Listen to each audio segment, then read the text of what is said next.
Jim Everett are ready to shoot it out for the NFC West lead. The Cajun gunslinger, Hebert, has keyed New Orleans' balanced attack, while Everett has rifled the Rams to NFL offensive supremacy. But despite all their successes, failure today will be a tough blow to take.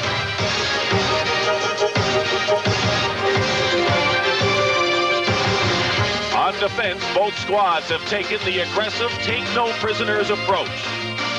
2 weeks ago, the Rams' head-to-head win sparked helmet-to-helmet contact.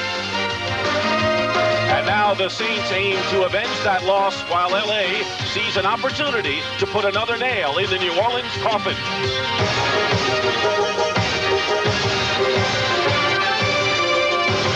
It's showdown time in the NFC's Wild West. So circle the wagons and buckle up the chin strap. The talk stops now. High noon is here.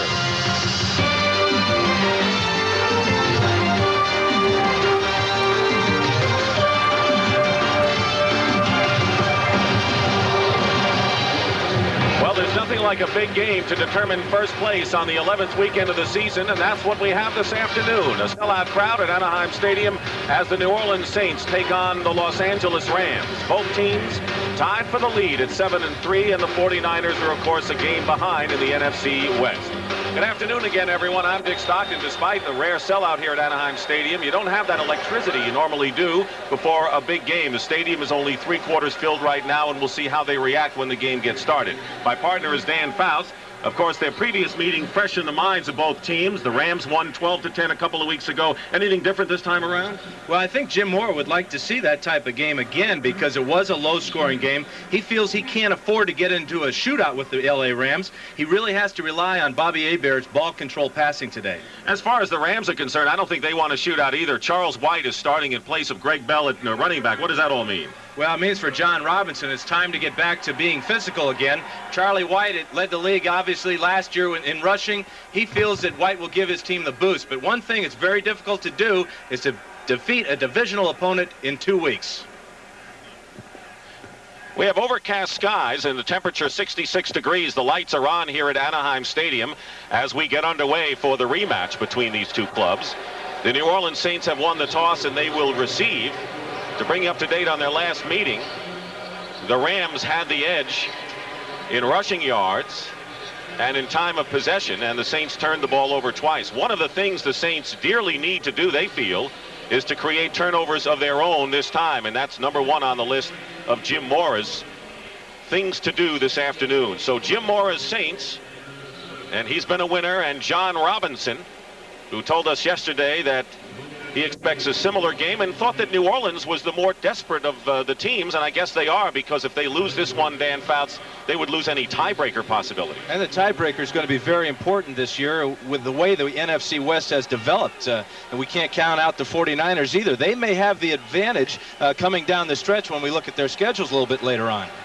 Mike Lansford will kick off for the Rams. And deep for the Saints is Mel Gray. He's on the right, Gene Atkins on the left. Saints had their 10-game road winning streak snapped a week ago in Washington. They're a very strong road club, however, 4-1 this year. Set to go, first place at stake in the NFC West.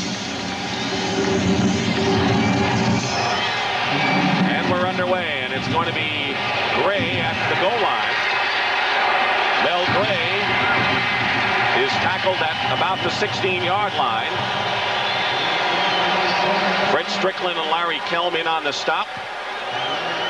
Bobby Hebert, the quarterback for the Saints, had his best game, according to Jim Mora, last week in a losing cause. Mora says he needs a big game this afternoon against the Rams. Looking at the base Ram defense of Doug Reed, Alvin Wright, and Sean Miller, the defensive line. Kevin Green, Carl Eckern, Mark Giroux, and Mike Wilcher are the linebackers. In the secondary, Jerry Gray and Leroy Urban are the cornerbacks. Michael Stewart and Johnny Johnson, the safety. First down on the 17, and the Saints come out with two tight ends and one running back. Rueben Mays is the one back.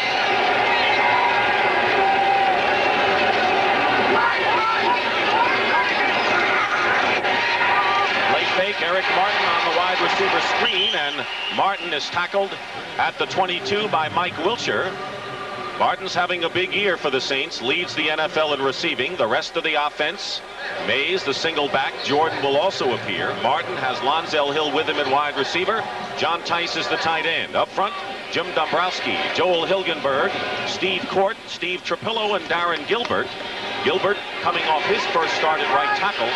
And Brad Edelman has an ankle injury. Will see action at left guard. Second down 5 at the 22.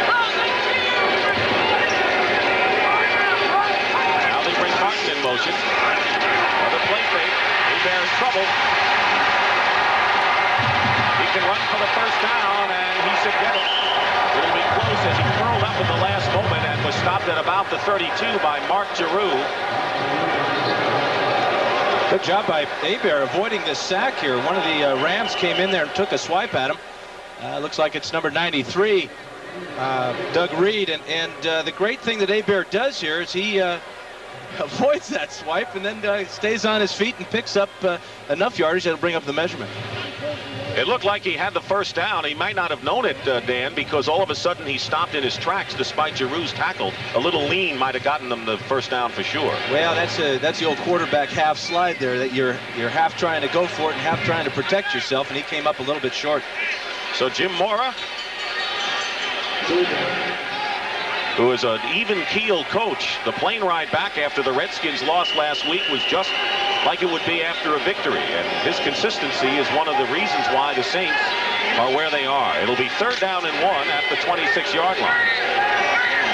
Two tight ends, but now Buford Jordan joins Rueben Mays in the backfield.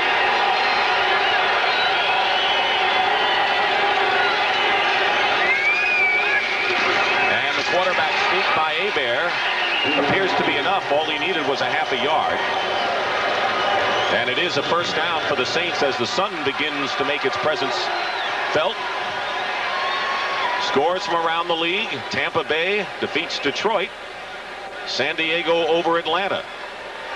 Chicago had a big lead early, and Washington has come back somewhat, and the Eagles with a late score ahead of Pittsburgh. We'll keep you up to date on the scores of games underway, finishing, and game starting now. First down at the 29, 28 make it for the Saints.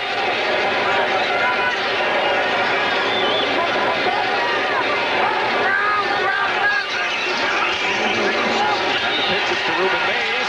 Mays off the left tackle. A big run and a good run for Rueben Mays. He has another first down beyond the 40-yard line. Michael Stewart makes the stop, and a 13-yard pickup for Mays, who gained all of the rushing yards last week for the Saints. Well, this is where Rueben Mays is most effective. When he gets to the outside, this is where he can make a lot of yardage. He's a classic sweep type of runner. Watch him follow his blocks, get through the hole, and then if Michael Stewart doesn't come up and make this tackle, we may have a touchdown for the Saints here. Mays is playing in place of Dalton Hilliard, who has a stress fracture of the foot but should play. Craig Hayward is out with a twisted knee. He'll miss his blocking. First down, Saints on their 41-yard line. They send Jordan in motion. Hebert's first pass complete to Rueben Mays. He's got another New Orleans first down. And the extra impetus sends him inside the 40 of the Rams. Johnny Johnson on the stop. A gain of 20. One guy that Rams have got to get a big game out of today is Kevin Green, number 91. Here he is coming on the blitz, and he has not had a sack in a long, long time, about 4 weeks now. And one of the reasons is you see with the big guy coming out to pick him up on the protection, he feels that with his weight at only being about 240 pounds, that these big 280-pound offensive tackles, they kind of bog him down with their big, massive bodies. Green admits that he's missed some sacks. He's had some chances. He didn't that time, though. First down for the Saints on the Ram 39. Quick slant pass to Lonzel Hill, and Hill will have another New Orleans first down as he gets to the 21-yard line, and another gain of 13. Hill is hobbled himself. He only practiced Friday, has a fractured foot, a stress fracture, but is giving it a go anyway. What they did with Lonzel Hill is they gave him an orthotic to wear in the bottom of his shoe. And what the orthotic has done is it's changed the weight of his body on that foot. He's got a stress fracture in one of those small bones there, but with the shifting of the weight, he feels he can play. First down, Saints on the 26 of the Rams. Lights remain on. The sun is out bright. And Mays is caught from behind by Alvin Wright. So finally, the Rams do something to stop the Saints surge, and Alvin Wright knocks Mays for a loss. The Eagles defeat the Pittsburgh Steelers 27-26. They beat the Rams last week and hang in there in the NFC Eastern Division. One of the things about the Saints in the last couple of weeks is they have changed the personality of their offense from a running game, ball control passing offense to a short passing ball control offense. Loss of 2 on the play, first down and 12, back to the 28. Hebert slips, but he recovers and he flips one up the middle to Mays. And picked up about 5 yards. It'll be third down and about 6 or 7 for the Saints. Eckern and Giroux make the stop, and of course the Saints playing on natural grass here at Anaheim Stadium. Bobby Hebert is going to show us a little bit of his type of athletic ability. A little late pulling out from the center with the snap, and then he falls down and he completes this pass. You won't see this very often. Right on his seat there. Heads up play by Mays to stay with the quarterback even though he was down on the ground. The big thing is he had the protection enough to recover. Saints have had the ball for nearly 5.5 minutes. Third down and 6. In the shotgun for the first time. Hebert has Lonzel Hill and a first down inside the Ram 10. Brett Strickland makes the tackle, a 15-yard gain. And this is great choreography by the Saints offense right here. And again, good pass protection, Dick, as you mentioned earlier. Hebert is one of the quicker releasing quarterbacks. He holds the ball high, which gives him that quick release. And as soon as one of his receivers get in the cracks of the zones, he's going to give it to him. Lonzel Hill's had a good year for him. He's leading the team in touchdown receptions. It'll be a first and goal at the 7 for the Saints. Hebert is a perfect 5 for 5 on this drive. Going for 6. Chased by Wilshire. He completes the pass to John Tice, the tight end, and Tice gets to about the 6-yard line. It'll be second and goal. Kevin Green on the stop for the Rams. So it's been a ball control, as you pointed out. That's what the Saints are trying to do, and that's what they've done thus far. Hope to come away with some points. Well, you give him time to throw. 6 for 6 is a great start, but the part of it is he's got the hot hand now. He was under a lot of pressure there. He was really looking to throw that ball away. That's when you know you're hot, when you've got a receiver, when you're even looking to get rid of it. Second and goal. The ball has spotted just beyond the 5.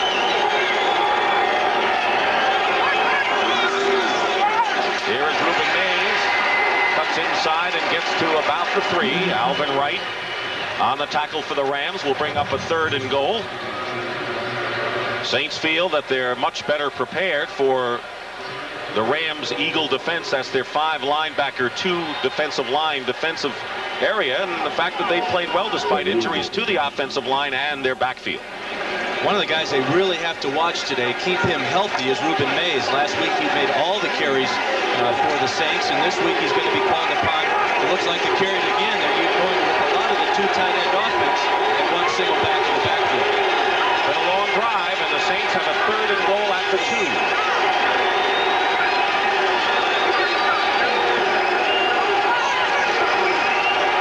Hebert will throw for it, and it's intercepted.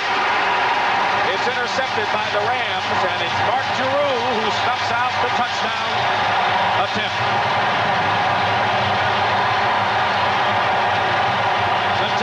Sometimes when you're rolling, you think you can complete them all, but watch this. There are just too many people in the middle of this field. Johnny Johnson, number 20, is right there. Here comes Giroux. I'm not sure Bobby Hebert knew what he was going to do with that ball. That ball was going to be intercepted from the minute he let it go. The 12th Ram to intercept a pass this year. Mark Giroux and the Rams take over.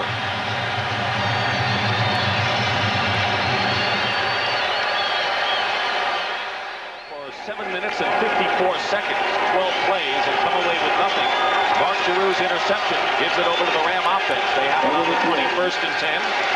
Jim Everett is the quarterback, and Charles White back in as a starter in the backfield. Everett gets hit, and his first pass is incomplete. It was intended for Henry Ellert, who's having a big year. Van Jakes On the coverage, Frank Warren, Tony Elliott, and Jim Wilkes, the front three for the Saints. Their strength is the linebackers, Ricky Jackson, Sam Mills, Vaughn Johnson, and Pat Swilling. And in the secondary, Van Jakes and Dave Waymer are starting at cornerback. Waymer on the right side, Jakes on the left cornerback spot. Antonio Gibson and Brett Maxey are the safeties. Second down and 10, and Robert Delpino comes into the backfield. Good receiver for the Rams out of there, number 39. Goes in motion. Pitches to Charles White. They slowed him up. Did Vaughn Johnson, and James Gethers puts him down. Back to the 19. That'll make it 3rd and 11. White will have Buford McGee and Delpino back there. At running back, Henry Ellard and Aaron Cox, the wide receivers. Damone Johnson, one of 2 outstanding tight ends. Up front, Herb Pankey, Tom Newberry, Doug Smith, Duval Love, and Jackie Slater. A fine offensive line. 3rd down and 11 for the Rams on the 19. They'll come out with 3 wide receivers. Everett, quick toss, and he's got Cox. Cox, one man to beat. And it's Gene Atkins who prevents the real big game. He got 24 anyway, and a first down for the Rams up to the 44-yard line. This Ram offense is designed to, the pass offense is designed to beat zone coverages. And what you'll see a lot of today are the Rams hitting a lot of post patterns to their receivers in the zone areas. There you see Cox. He gets away in this fine tackle there to stop the big game. But again, Everett gets the time to throw. One thing that the Saints have to do is get pressure on Jim Everett. First down on the 44 for the Rams. Scoreless with 5:35 remaining in the first quarter. Everett on first down, swings it out to Charles White. White gets to midfield. Sam Mills on the stop. So Charles White, in his first start since the opening game against the Green Bay Packers, was out 30 days on a suspension. And he looks fresh to me, Dick. Yeah, this is a wonderful cut he makes here after he makes this grab. First of all, he has to reach behind himself, make a 360, catch the ball, and then the power cut there. And he leaves Van Jakes in his dust. It'll be 2nd and 4. A lot of the Rams felt that Charles White would fire up the team being back in there. He was the league's leading rusher last season. And it's Charles White again, and runs into a brick wall and is stopped short of the first down by about 1.5 yards. Jim Wilkes, steady defensive right end for the Saints, makes the stop. There's a couple of more finals come your way on the CBS Sports Wire.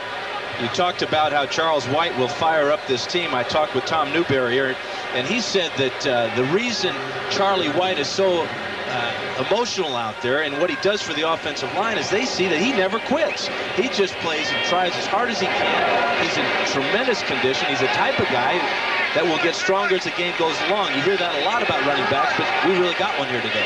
3rd and 2 at the Saint 48 for the Rams. Everett on 3rd down will throw it, and a catch made by Holohan. The question is, does he have enough for the first down? Van Jakes got a hand on it, tipped it in the air, and Pete Holohan, who may have the best hands we've seen all the year, caught it. Well, Van Jakes, if he would have caught it, this would have been a touchdown for the Saints. He cuts in front of Holohan, gets one hand on the ball. But watch the concentration here as Holohan reaches back. And now watch as he tries to get this first down. Great effort. It is 4th down, apparently, and they're short by less than 1 yard. Here it is again. Holohan reminds John Robinson of Fred Biletnikoff when Robinson was an assistant with the Raiders. You know, one thing that John told us before the game is he wanted to be more physical. Well, here was a first chance of the game for him to be physical. Go for it on 4th and 1. But he elects to play the ball control, the field position type of game. He's going to punt it away to the Saints. Mel Gray goes back. And Dale Hatcher will be kicking.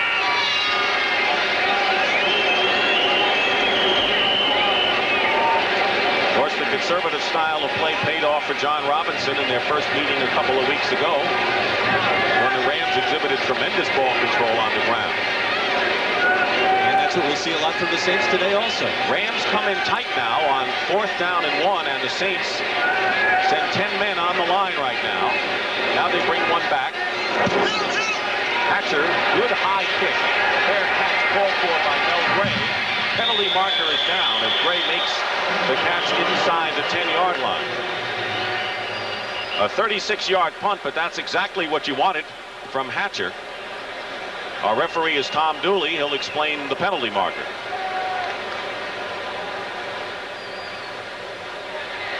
It'll be against the receiving team, the Saints in this case. Illegal use of the hands. The holding was against Tim Terrell, the fine special teams player for the Rams. Holding, 29 on the receiving team. First down.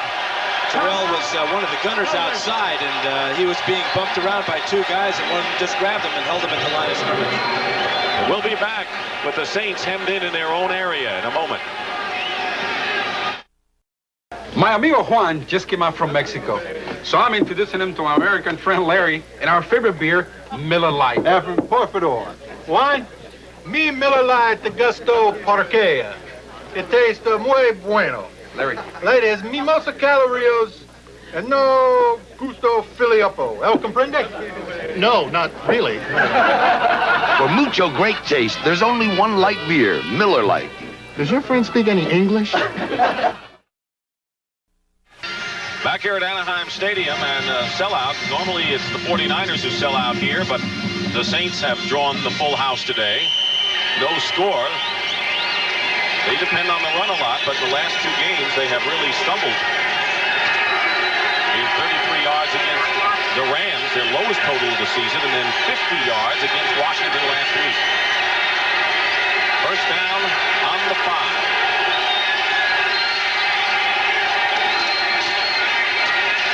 And the handoff is to Mays. And Mays gets back to the line of scrimmage where Alvin Wright met him head on. Part of the reason they haven't rushed the ball very well, they have had injuries in their offensive line. Plus, they really miss old Ironhead Hayward and Dalton Hilliard. Hilliard's playing with a turf toe. We're not sure how much we'll see of him today. But he had a great game here last year against these Rams. Over 200 yards in total offense. Second down and 10 at the 5-yard line. Hebert has completed 6 of 7. The one he missed was the interception that foiled their attempt. Once again, it's Rueben Mays. Mays trying to get around Johnny Johnson and is ridden out of bounds at about the 8-yard line. It'll be third down and long for the Saints.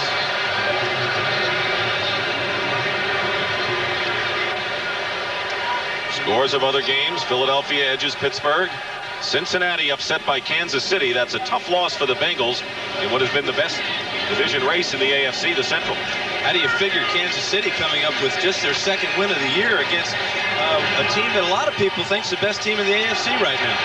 Some think Buffalo, others pick Cincinnati. 4 wide receivers for the Saints on 3rd and 6. They're on their own 9.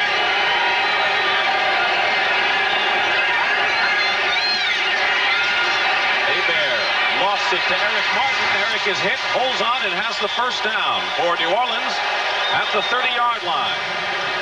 Mickey Sutton makes the tackle on Eric Martin, who's having a terrific season and coming off his best day of the year last week against Washington.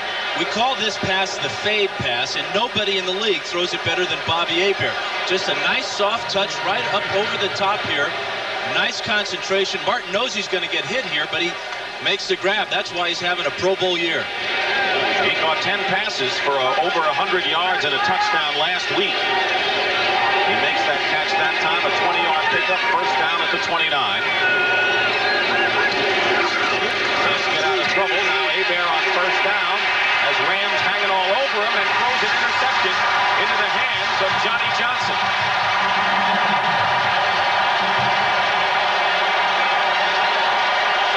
Has thrown 2 bad interceptions so far in this first quarter, right into the hands of Ram defenders. That time, Johnny Johnson picked it off. This is why you play zone defense. Let's take a look at Johnny Johnson here. He's going to just play right in the middle of the field here, and Hebert will fake the play action pass to Rueben Mays. And now watch Mike Wilcher just bother Hebert enough to where he throws this ball, it gets away from him, over Lonzel Hill's head and into the arms of Johnny Johnson. But that's why you play zone defense, to try to get some of those overthrows. So the Rams bit one bullet. Now they have another opportunity. They're in Saint territory as they start here at the 45 of New Orleans. First down, Charles White side. And White picks up a couple.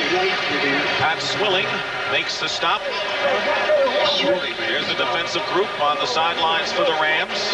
This is Pat Swilling, number 56. He's got to have a big day for the Saints.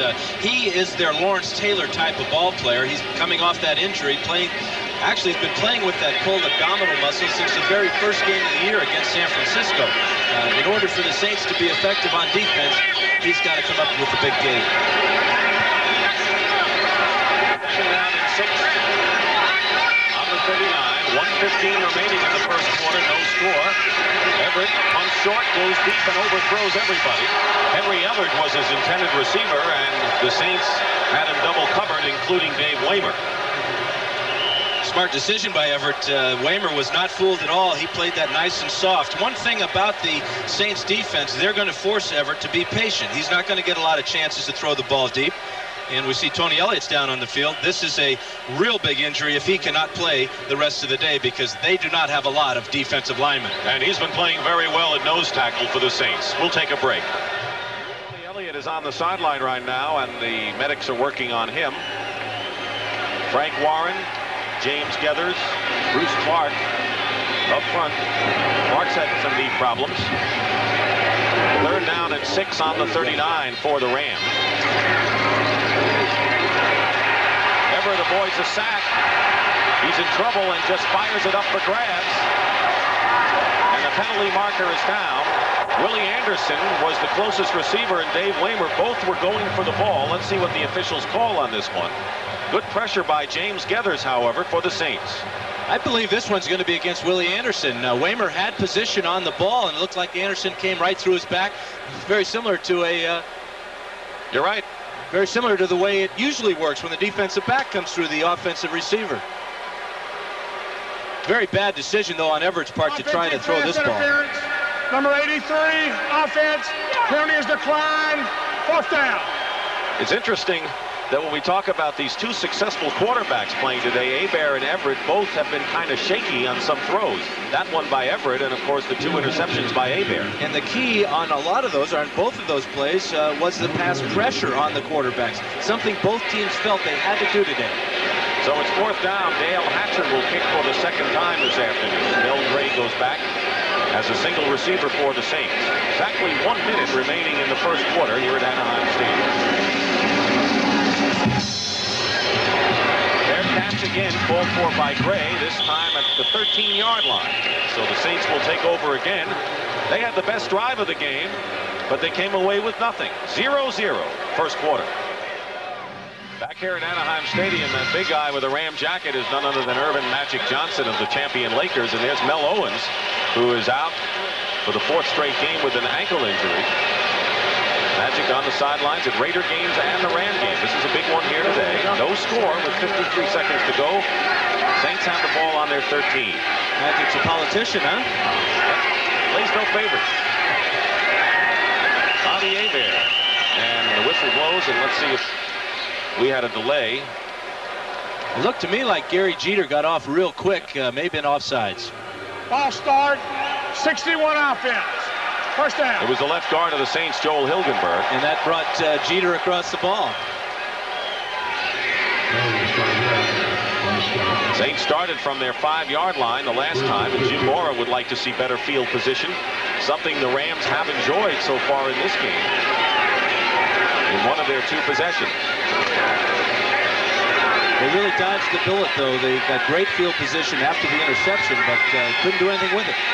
Hebert, you see, is 7 for 9. The 2 incompletions were interceptions. Ball thrown into the hands of the Rams. 1st and 15, back to the 8.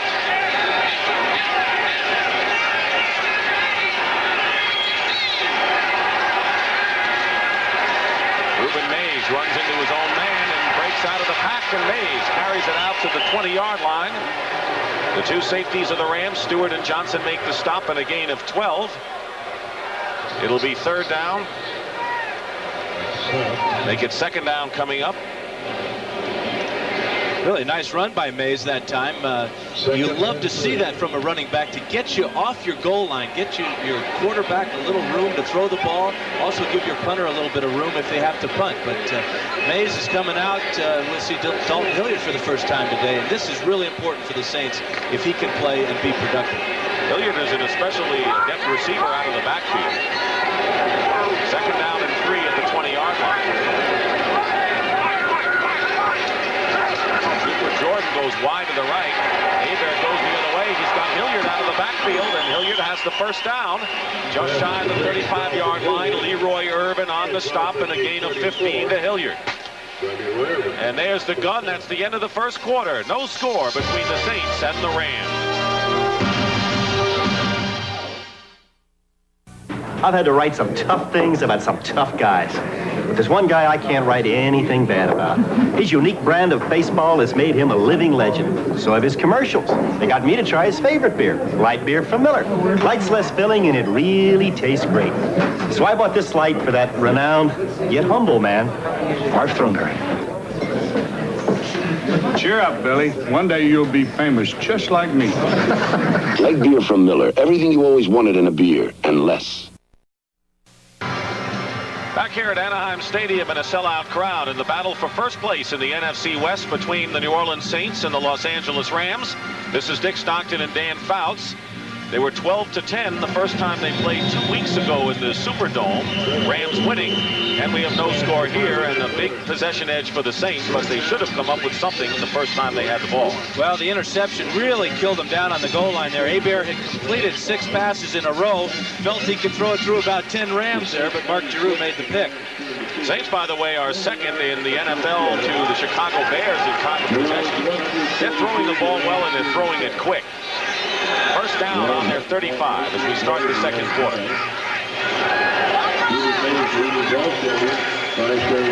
Green pass to Martin, and he trips up. No one was near him. He might have gotten another couple. Instead, he picks up 2 or 3, and Kevin Green was there.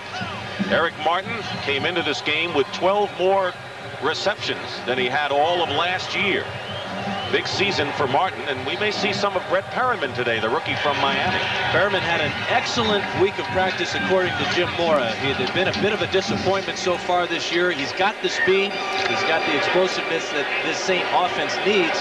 Maybe he'll come through with some of it today. And the question is whether they really need it. As long as they hunt and peck the way they have offensively, it's working. They have to get it over, though, for the score, and they haven't done it. Second down and 7.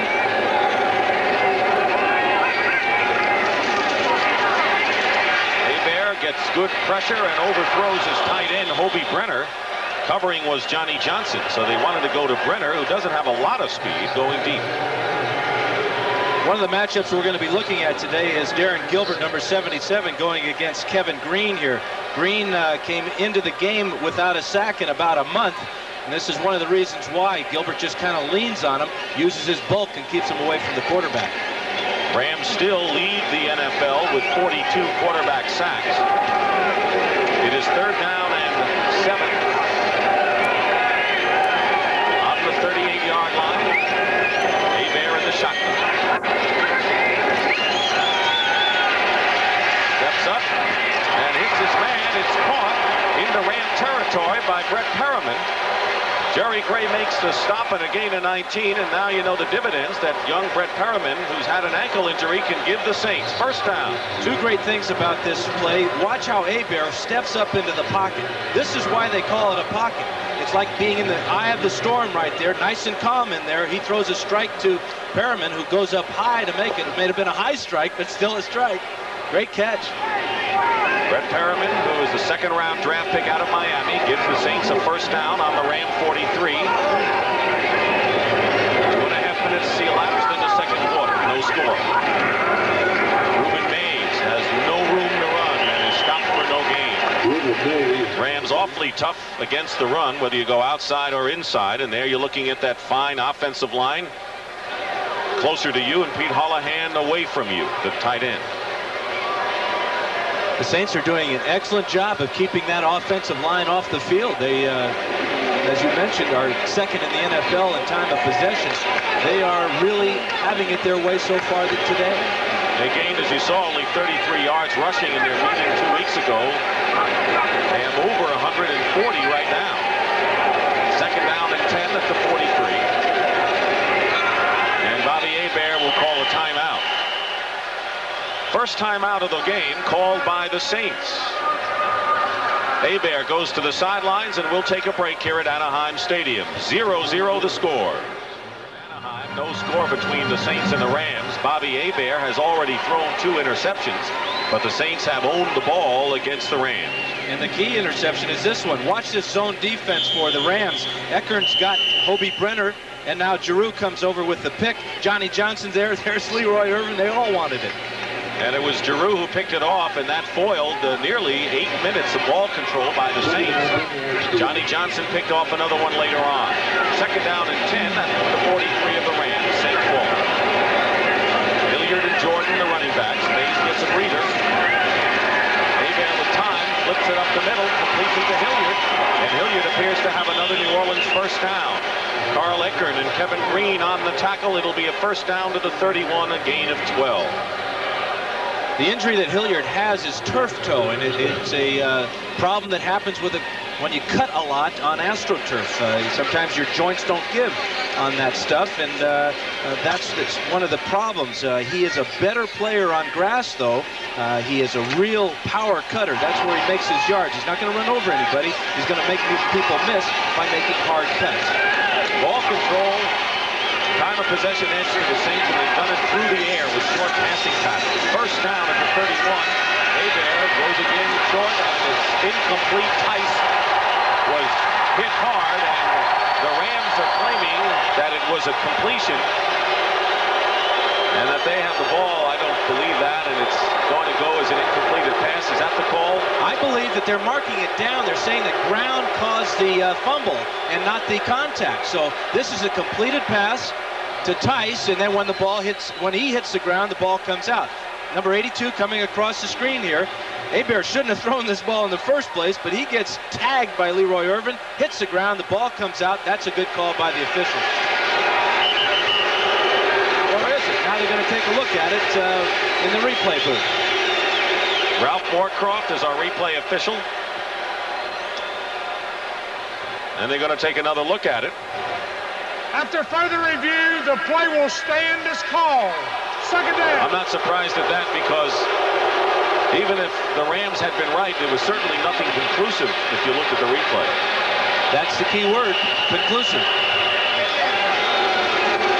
Jim Mora and John Robinson locked in a 0-0 game.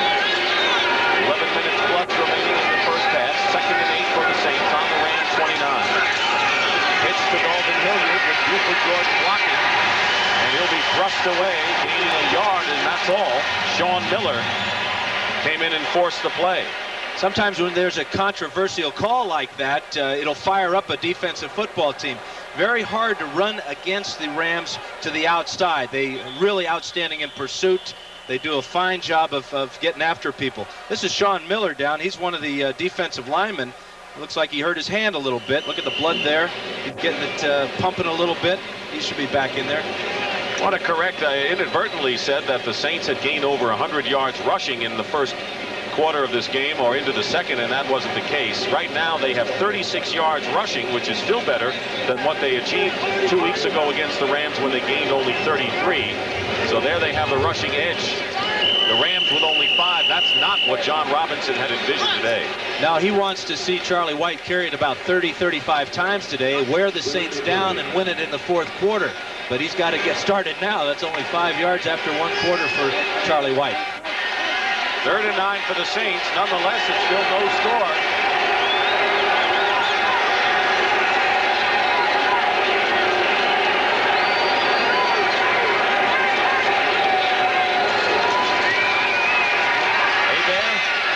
Backfield to Jordan, and Jordan inside the 20 will have another first down for the Saints. Fred Strickland on the tackle, a gain of 11. This is a masterful, crafty offensive effort today by the Saints. Well, and this is a wonderful job of finding the open receiver by the Hebert. The Rams are only bringing 3 down linemen here. Here's the job on Gary Jeter in the middle by Steve Court, but Hebert found the guy coming out of the backfield. Let him make the grab and then find the room to get that first down. Good job. 10 first downs for the Saints to only 1 for the Rams.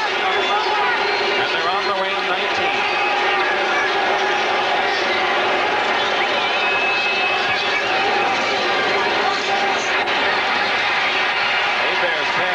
Incomplete. Nearly intercepted. Hobie Brenner was the intended receiver. And standing back there was Johnny Johnson. The ball bounced in front of him. The Saints have nearly doubled their pass output compared to what they've run. Hebert's not real happy. He thought that Brenner should have put both hands up trying to make that grab, but I think Brenner was thinking back to the play Tice got his head ripped off on the completion earlier. Not for me, he said. Not for me. Second down and 10 on the Ram 19. Pitches to Mays, gets a hold, turns the corner and is ridden out of bounds inside the 10. And that may be another first down for the Saints. It appears that it is. Kevin Green is shaken up. Johnny Johnson made the stop, and great blocking on the right side by the Saints, and another pickup of 11 and more gray hair on the head of John Robinson. Well, if he loses Kevin Green, he loses a big part of his defense. Kevin, of course, has made a living this year on rushing the quarterback and making sacks out of that Eagle defense. This is a big injury if Green is not able to play anymore. We'll be back with 9:19 to go in the half. I have taken on many fighters and tried many beers. One beer is in a class by itself. Light beer from Miller. Light tastes great and it's less filling. It weighs in at a third less calories than the regular beer. Yes, I discovered your greatest beer, but I never met your greatest fighter. Hey, who is this Billy Martin anyway? Billy Martin, he's warm, he's gentle, good looking too. I got to meet this guy. Light beer from Miller. Everything you always wanted in a beer and less. Take a look at the two tight ends blocking here on the Rams. This is Kevin Green, and he's going to get injured on this play. But outstanding blocking as Gilbert even gets out in front of this play. And again, it's Rueben Mays running wide. This is where he really excels, makes the first down, and now the Saints are in great field position. Kevin Green is leaving for the dressing room. Sean Miller has a pinch nerve. They don't know if he'll be back. Brett Berniers has replaced Green, number 51 linebacker, for the Rams. First and goal on the 8. Mays trying to get outside on Irvin. He won't do it. Now goes the other way. Hebert is in there trying to block.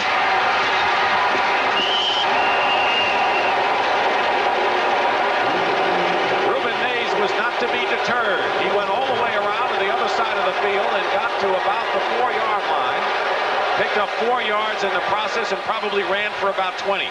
Again, the two tight ends are right here, but watch Leroy Irvin make this play, force Rueben Mays to come all the way around the other side. There's Irvin.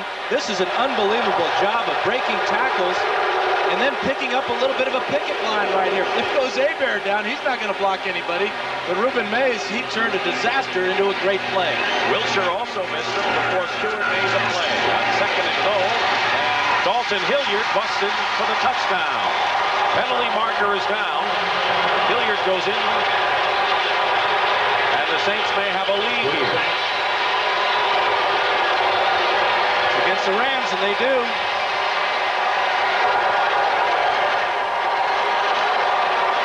Offsides declined, and the Saints with another great exhibition of ball control. Well, Jim Mora told us yesterday that he was confident that they could run the ball against the Rams. They only got 33 yards down in New Orleans, but they felt that with Hilliard running on grass and with him getting a little bit healthier, that they would have some success. Mays is doing a good job, but that offensive line, and especially that two tight end set, has really opened up the running game for the Saints.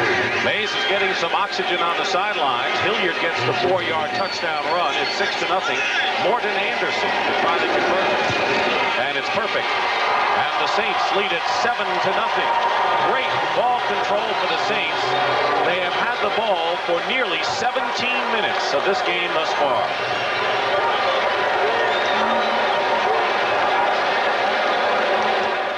Version of the counter tray. This is Jim Dombrowski, and watch his block on Mark Giroux, number 59. Outstanding job, and there's no support on the outside. Easy touchdown for the Saints. Fourth touchdown of the year for Dalton Hilliard. He leads the running backs, and the Saints jump ahead 7-0 in the second quarter. Morton Anderson kicking off. The Rams send Ron Brown and Robert Del Pino back. Brown returned to kick 73 yards against the Eagles last week. Kicking it over, and it's going to be Ron Brown. A yard in the end zone. Penalty marker down, and Brown is decked at about the 17-yard line by Joe Colbrand. Another penalty. We've had some people shaken up today, including Kevin Green and Sean Miller of the Rams and Tony Elliott of the Saints. Penalty will be against the Rams. Tom Dooley. Holding, 32, receiving team, first down. Tim Terrell, special teams performer. Got the only time he's used, and a good one for John Robinson. Guilty there. An amazing time of possession edge. Over 17 minutes for the Saints, and we still have 8:14 to go in the first half, man. This is really what makes Jim Mora happy. This is the type of game he wants to see. You got to have this when you're playing on the road. You got to take the crowd out of the game. The Saints have done that so far. Bruce Clark is now playing nose tackle number 75 for the Saints in the absence of Tony Elliott. On first down on the 6-yard line, Charles White picks up a couple. Vaughn Johnson making the stop. Tony Elliott suffered a pulled groin, and he is doubtful for his return, and so Bruce Clark, who's had an arthritic knee himself, is in there. And we have another injury. It looks to be James Gethers, Saints defensive lineman. So they're falling like flies in the first half here in Anaheim. They came into the game with just 5 defensive linemen. They deactivated Ted Gregory. They said they were going to go with Warren, Gethers, Clark, Wilkes, and Elliott. Well, Elliott's down, and now we got Gethers down. We'll probably see Ricky Jackson or Pat Swilling take over that defensive end spot now. One of the things Jim Mora told us that we might see Ricky Jackson as a defensive end. Well, next Saturday on CBS Sports, it's a college football doubleheader. At high noon, number 1 ranked Notre Dame looks to continue toward its first national championship since 1977 against traditional rival Penn State. Following in game 2, it's the game for the Big 8 title and a trip to the Orange Bowl. Oklahoma's high-powered offense against traditional rival Nebraska and its offensive juggernaut led by quarterback Steve Taylor. So don't miss a classic doubleheader weekend next Saturday on CBS Sports. James Gethers is still on the turf being worked on. We've had several injuries. All have been to defensive players thus far. We have exactly 8 minutes to go in the first half. Saints lead 7-0. And one of the things the Saints wanted to do today with their defensive line is to get some type of pass rush out of them. It's been a couple of weeks now since they've really harassed any quarterbacks. With 2 injuries to 2 of their main guys now, especially Gethers in the pass rush. He came in with 4 sacks on the year, and they're really going to be hurting. Steve Sidwell is the defensive coordinator for the Saints. He is talking to Toy Cook, one of the nickel backs, and the one thing that the Saints were hoping they would get today would be some turnovers. They have not gotten much of that, and they haven't gotten sacks, as you pointed out. This is Gethers' knee, and he's going to get bent over backwards right on it. A lot of weight on it, and that doesn't look real good. You know, yesterday in talking to Tom Newberry of the Rams, he said that James Gethers is as strong as any player I've played against in the National Football League. He's up and walking off the field but limping, and we told Gethers that on our way out. He said he's just trying to say that to butter me up. I said, well, you know, if you hadn't heard it from us, you wouldn't have known it. That's right, and he was a little surprised at that. Newberry knows his men, too. He's been in the trenches.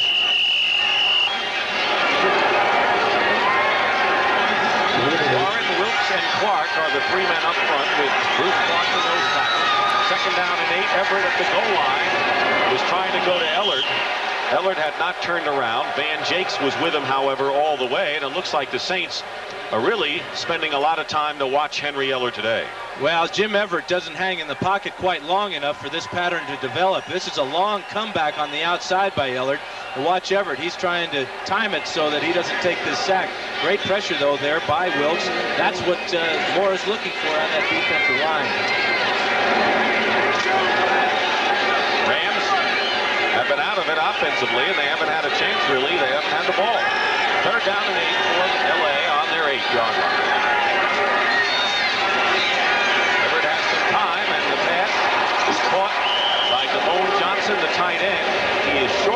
first down by 2 yards as he is tackled on the 9 by 5'9" Sam Mills, who prevented a first down. And that's what pressure on the quarterback will do. It'll force him to throw it to a shorter receiver, not somebody down the field. He will not have the time. He doesn't feel he has the time to let it develop down the field. That time he might have had Holohan on the post pattern, but he elected to go to Johnson short.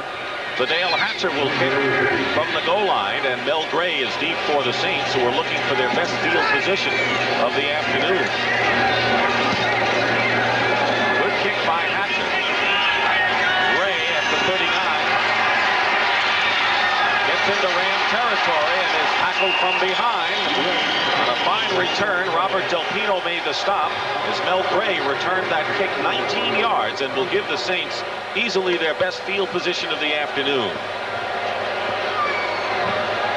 Well, it looks like Jim Mora may have a kind of a hex on the Rams. There you see what's going on in their previous 5 games.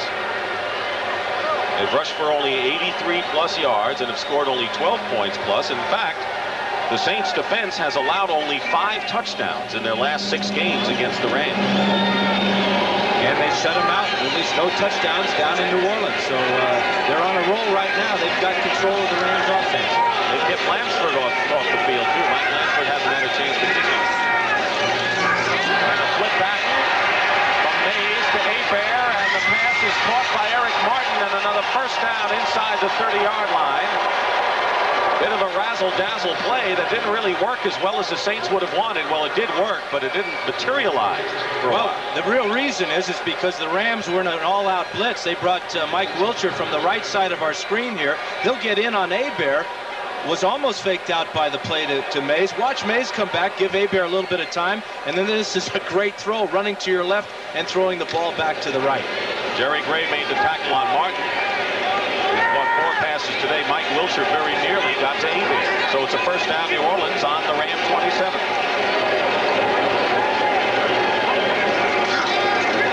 Rueben Mays looking for running room and nothing there. Maybe a yard.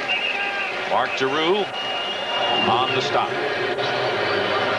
Sold out Anaheim Stadium in Southern California. It was overcast, but the skies have cleared on the beautiful afternoon, and at stake, first place in the NFC West. The Saints on a Dalton Hilliard 4-yard touchdown run lead the Rams 7-0. 5:45 remaining in the first half. It has been a tremendous exhibition of ball control by the Saints.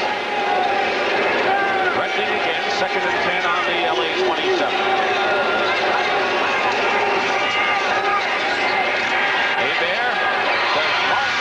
Couldn't hold on, incomplete. Double coverage that time. Leroy Urban and Johnny Johnson. Johnson came over from his safety position and helped out Irvin, but this ball was just a little bit late by Everett. Martin's having a great year. He couldn't come up with that one, but did you notice how he reached out with his hands? That's what you love to see in a receiver, is a guy that will reach out and cut down the distance the ball travels through the air, even though it's only 3 or 4 or 5 inches. Every inch counts. You know, the Saints have been a team without really good wide receivers. That's been their problem in the last several years. Martin looks like he's going to be really one to watch. Lonzel Hill has been hampered, and Perriman could emerge. And this is a fun offense for a wide receiver to play in. They're going to catch a lot of balls. 3rd down and 10 at the 27. Hebert's pass complete to Hill, and he's got the first down inside the 15, and the ball is taken away. And it's going to be a fumble recovery by Michael Stewart, and it'll be Rams ball. Hill had the ball, and Michael Stewart must have taken it out of his hands. In any event, the Saints have turned it over. I do not see anything whistled back on the reception, so it looks as if the Rams have the ball, and an injured LA player is Johnny Johnson. Let's take a look at it. This ball was just laying on the ground after the pile-up, and Stewart came over and picked it up. See who gets the big hit. Jerry Gray is in there. Now we can't see the ball. Well, the ball's on the left side of the screen right now, and Stewart heads up, picked it up, and made some yards with it. Anthony Newman, not Johnny Johnson, is the Rams shaken up. He'll have the ball, have the first down, and then this. There's the scoop, and he's off to the races. Fumble recovery. He left it on the ground after the catch. And Michael Stewart picked it up, so the Saints have turned it over for the 3rd time in this game. And they hadn't, who knows what kind of lead they have right now.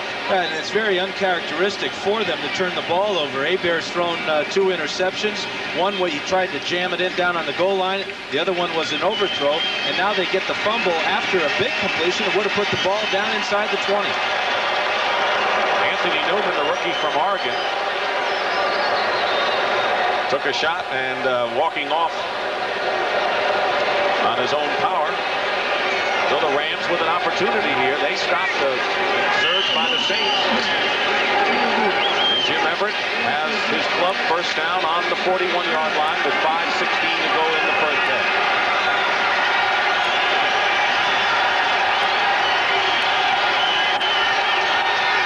Hits it to Charles White. Lost his footing and loses yards. A couple. Sam Mills made the stop. Are you surprised that the Rams are having trouble with their footing here in their home field? Well, we were down on the field before the game, and it's a beautiful looking field, but it's a bent grass field, and so by that it doesn't give you the traction that say a Bermuda grass or something that it's a little more tightly woven. Charles White again is the type of runner that will put a lot of weight on his foot to make a cut. That time the turf gave way. Interesting that the Rams changed their preparation on Saturday. Instead of playing out in their facility at Fullerton, they practice here at Anaheim for the first time ever. Second down and 10. Charles White looking for a hole, and he gets a big one. Up the middle into Saints territory. 14-yard gain by Charles White. Van Jakes and Gene Atkins on the stop, and the Rams. Well, they weren't having any success going wide, so they're going to go straight up the middle here on a blast play. This is something that everybody that's followed Charles White's career has seen a lot of. That's the old SC blast play, right up the middle, go right at the heart of the defense. Only the second first down of the game for the Rams. 4 minutes to go in the first half. First down on the 49-yard line of the Saints. Big pressure on Everett. Throws it away. Willie Anderson was the intended receiver, but a whole host of Saints were back there. But it was Brett Maxey on a safety blitz who forced Everett to get rid of it quicker than he would have liked. Well, that's 2 balls now that Jim Everett has just thrown up for grabs. He's real lucky this one wasn't picked off. It was a play-action pass, but they brought the safety on the blitz. He had no place to go with the ball quickly, and he's lucky that that one wasn't picked off by the Saints. Second down, 10.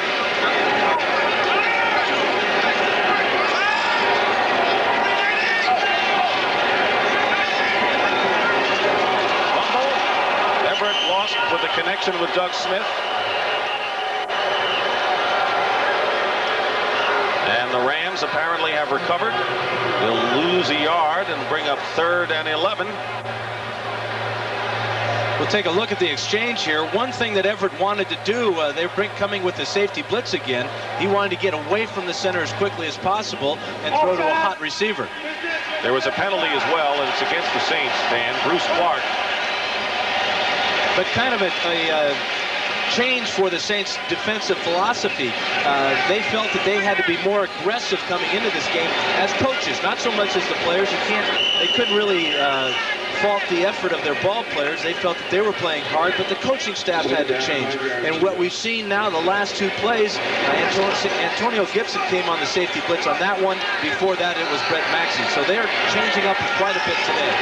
They want to create something, as they told us. They want to create turnovers. Second down and 5 following the penalty. Everett up the middle to Buford Jordan. First down, Rams to the Saint 35. Sam Mills on the stop. Buford McGee, I should say. Buford McGee. There are 2 Bufords in the game. Jordan for the Saints and McGee for the Rams. That might be an NFL record, having 2 Bufords in the same game. Or it may tie an NFL record. It doesn't establish one outright. 3 minutes to go. Only the 3rd first down of the game for the Rams. Pitch to Charles White. And White picks up 3.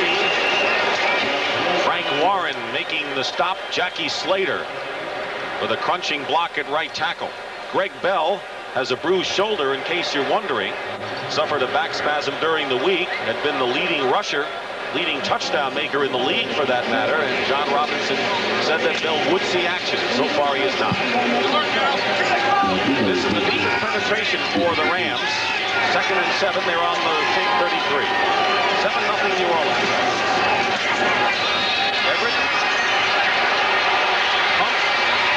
White. Charles White. Out of bounds at the 14. Troy Cook.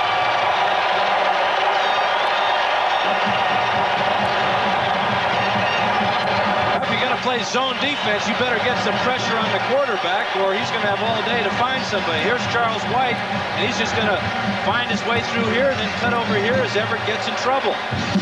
Little play action pass here. In fact, Charles White is on the ground. Now he gets up, no pressure at all. Everett backpedals and gets the ball to White. Big gain. Now they're threatening. They got 18 yards out of it. Interesting that on the last 2 plays, they have thrown the backs out of the backfield to some success. First down on the 14 line. Charles White gets to the 10. And we're close to the 2-minute warning. Frank Warren and Brett Maxey combine to make the stop, and this is our 2-minute warning. 7-0 Saints, but the Rams are threatening here, and we'll be back to Anaheim Stadium in a moment. Curious, you've been in a situation when you've had to play another club, but in 2 weeks apart is a short time for that. Yeah, and you really don't know who's got the advantage. I think psychologically the team that lost the first game is going to come out here and really play well. I think the Rams are a little bit flat so far today, and the Saints seem fired up. So home field doesn't mean anything because the Rams won there and the Saints are leading here. As you say, the home team flat. 2nd and 6 on the 10. Everett fired wide open, but thrown out of the end zone, and Ellard was the intended receiver. He had the right guy. He was clear. Just a little bit late with it. Ellard did break into the clear in the corner of the end zone. That's a difficult pass to time out. And I think that one thing I'm seeing with Everett right now is that he's not real comfortable back there in the pocket. The Saints have hurried him a few times on some balls, and he's been off the target on some other ones. You wonder whether last week's game had any effect. He threw 4 interceptions, and it was a rocky performance against the Eagles. And it was a very physical performance on the quarterback. The Eagles knocked him around quite a bit. 3rd down and 6. Timeout, New Orleans. And the Saints call a timeout. Their second timeout, and I wonder whether they were forced to do it because of their late defensive changes, players running off the field. You can see Jim Mora not pleased with the fact that he had to call a timeout there. No, you never want to have your defense call a timeout inside the 2-minute warning.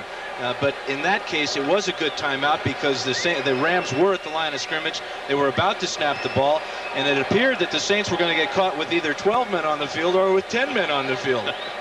Well, next Sunday, CBS Sports presents regional NFL action, beginning with the NFL Today. Most of you will see Chicago take on Tampa Bay. Others will see Phoenix at Houston or Detroit against Green Bay. Then in our late game, it's the Philadelphia Eagles against the New York Giants in an important NFC East matchup. Others will see Atlanta against the LA Raiders. That's NFL action regional-wise next Sunday on CBS Sports. Rams trying to get back in this one, trailing 7-0 with 1:56 to go. Following the Saints timeout, they have a 3rd down and 6 on the Saints 10. And the pitch up the middle and diving forward is Charles White. That was an unusual looking play, and White is stopped at the 6-yard line. They'd make it Del Pino. Check it, Robert Del Pino. This is a shuffle pass is what it is. Everett's going to come out here. Del Pino will come from this side, and he'll pitch it underhand to him. It's a forward pass. Nice grab by Del Pino, number 39 here. Didn't look like much of a play there. Actually picked it up off the ground. That should have been an incomplete pass. If it's a shuffle pass and he didn't hold on, that's what it is. So Mike Lansford is in to try a 23-yard field goal. Keith Holohan is holding, and the kick is good. So the Rams come out of it with something. The big play was an 18-yard pass to Charles White. 7-3 the score, but 1:09 to go. The Rams can't really feel they're still playing a good game yet. Mike Lansford gets the Rams on the scoreboard with a 23-yard field goal with 1:09 remaining. Want to remind you that coming up at halftime, Brenda Irvin Dick will have all the scores and highlights, and Leslie Visser visited with Falcons defensive standout Tony Casillas, a victim of stress, to find out how he learned to cope with the pressures of life in the NFL. That's coming up at halftime. Let's take one more look at the shovel pass. Here's Del Pino, and there's somebody gets a hand in the play right there in the middle. Now, whether this ball hits the ground or not, I don't think we're going to be able to tell. Great job, though, of staying with it by Del Pino. He had a huge hole. If he would have caught the ball, that's what you call a walk into the end zone for a touchdown. The only thing I can think of is that he bobbled it and didn't drop it. Here's Lansford's kickoff. Mel Gray, and it goes to the short man, Dave Weimer. Weimer gets to the 29 and a fumble. And the Saints recover. So Weimer, who was not the deep man back for the Saints, made a nice return, then coughed it up, but the Saints keep possession. It's like Sam Mills on the recovery, Dan. Yeah, and James Washington's in on this hit, and Jerry Gray. Washington knocks it out. The ball is on the ground before Weimer is. See who's heads up here. This looks like Alvin Toll's in there. Sam Mills also. It's Mills who makes the play, but both of them were there. Saints will start from the 32-yard line. And that's a huge recovery. If the Rams get this ball back, they've got momentum on their side, plus great field position. Buford Jordan is the single back, 4 wideouts for the Saints. First down with 1:01 remaining. Robert Clark, number 89, is one of the 4 wide receivers, and in the handoff up the middle to Buford Jordan. Penalty marker down, and Jordan rambles his way into Ram territory and is tackled at the 43. Gain of 25, but the flag is against the Saints. It'll be holding. Well, you almost knew it was. It seems like every time you get a big play in a situation like this on a running play right up the middle, that somebody's called for holding. Kevin Green, by the way, who had x-rays taken. 65 offense. First down. Green had x-rays taken on an injured ankle. They were negative, and he's back in there. Steve Trapillo, the guilty man here. This is Trapillo, and he's going to come on the trap block here, and then he gets a handout and gets called for the... Actually, he's just turning Meisner there. Boy, I tell you what, if that's holding, I can't believe it. That's just control. He's not holding him. Of course, I'm an offensive player. I'm sure every defensive player in the country says it was. Steve will agree with you. First and 20, back to the 22-yard line. With 53 seconds remaining in the half, Hebert with a quick pass. It's caught by Lonzel Hill, and Hill carries it out to the 34-yard line. Michael Stewart on the stop. Saints, with their hurry-up offense, they have 1 timeout, remember, left. They used one on the defensive end. Hebert's pass is incomplete.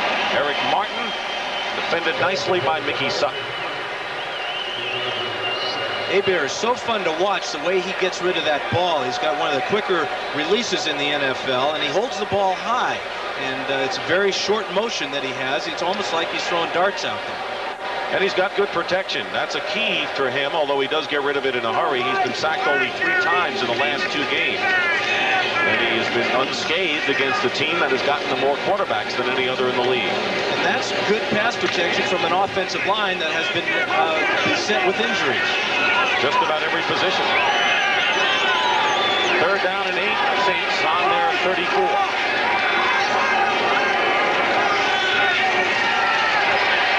Hebert being chased by Jeter, completes the pass to Clark. Clark may have the first down, and he does. Robert Clark, Stewart and Hicks were covering on the play, and a smart play by the Saints. It'll be a first down with 26 seconds remaining. It was a smart play, Dick, and it's really very characteristic of the New Orleans Saints football team under Jim Mora. They're not going to be a team that goes out and beats themselves. Although Hebert's thrown a couple of bad interceptions, you see that he's settled down now and he's moving the team well. Morton Anderson waiting in the wings if the Saints can get close enough for one of their long field goals that he's going for. First down, Saints on their 44. Clock is still a factor, 26 seconds. Hebert surveys the field and throws it away. 2 Rams were downfield. No one really for the Saints. 18 seconds remain now, and it'll bring up second down and 10. Hebert wanted that throw back. He had Eric Martin wide open. but throwing on the run to the left side is very difficult. If he would have completed that pass, it would have put Morton Anderson in position, field goal position, for a three-pointer. We saw Anderson before the game. He hit a couple from 52 yards, so they need about 20 to get him in that range. Anderson missed a 49-yarder against the Redskins. The season's long is 51 yards, and the season would be 22 yards to put Anderson in that kind of position now.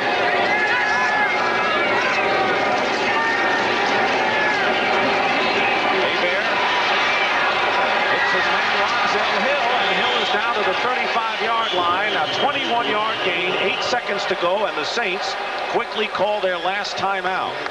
So Morton Anderson will get his chance. This is Lonzel Hill in the slot now.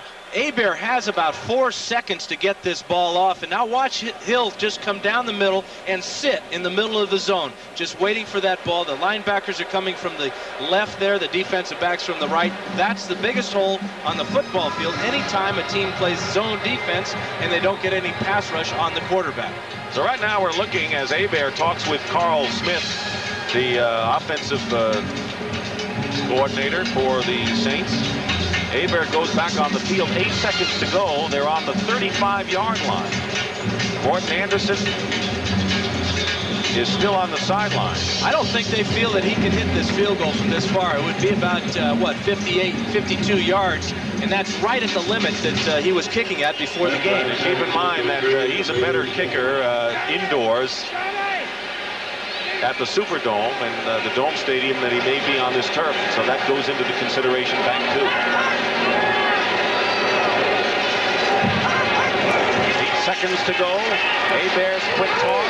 Clark, incomplete. Defense there by Clifford Hicks. Now there are 4 seconds remaining, and now they're going to give Morton Anderson the chance. So they knew that Hebert would have to get rid of the ball in a hurry on a sideline pattern to get out of bounds to give Anderson a chance for the field goal. And that's really what he does best, is throw the quick pass, smart pass to the outside. If it's caught, the man will be pushed out of bounds and stop the clock, and they'll give Anderson a shot now from 52 yards. This would be his season's long kick. Brian Hansen, the punter, will hold. 4 seconds remain. This should be the last play of the first half. Here's Morton Anderson. It appears to be long enough, and the kick is good by Morton Anderson. 52 yards, his season's high on the natural grass of Anaheim Stadium. But let's wait. We have a penalty marker down. And it may be against New Orleans. And it is. Boy, that's got to really hurt. It's inexcusable. How can anybody be offsides or in illegal motion on a field goal try? Holding, number 57 offense. The penalty is declined. The half is over. Ricky Jackson, number 57. Well, this is not that inexcusable. There's Ricky Jackson. Let's see what problem he has here with the protection. He's got to block 2 men almost. He bumps the first one on the inside, reaches out with his left hand, and he pulls down Johnny Johnson. That's a great call and a tough play for the Saints. It nullifies a 52-yard field goal, and that is the end of the first half, with the New Orleans Saints leading the Los Angeles Rams 7-3.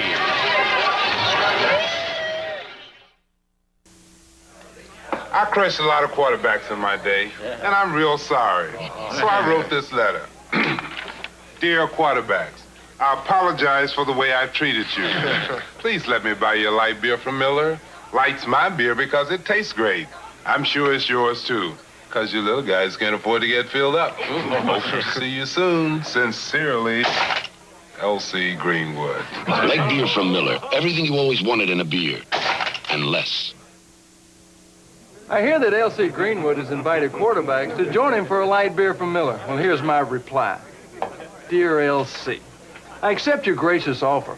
A quarterback is far too intelligent to turn down a light beer because it's less filling and it tastes great.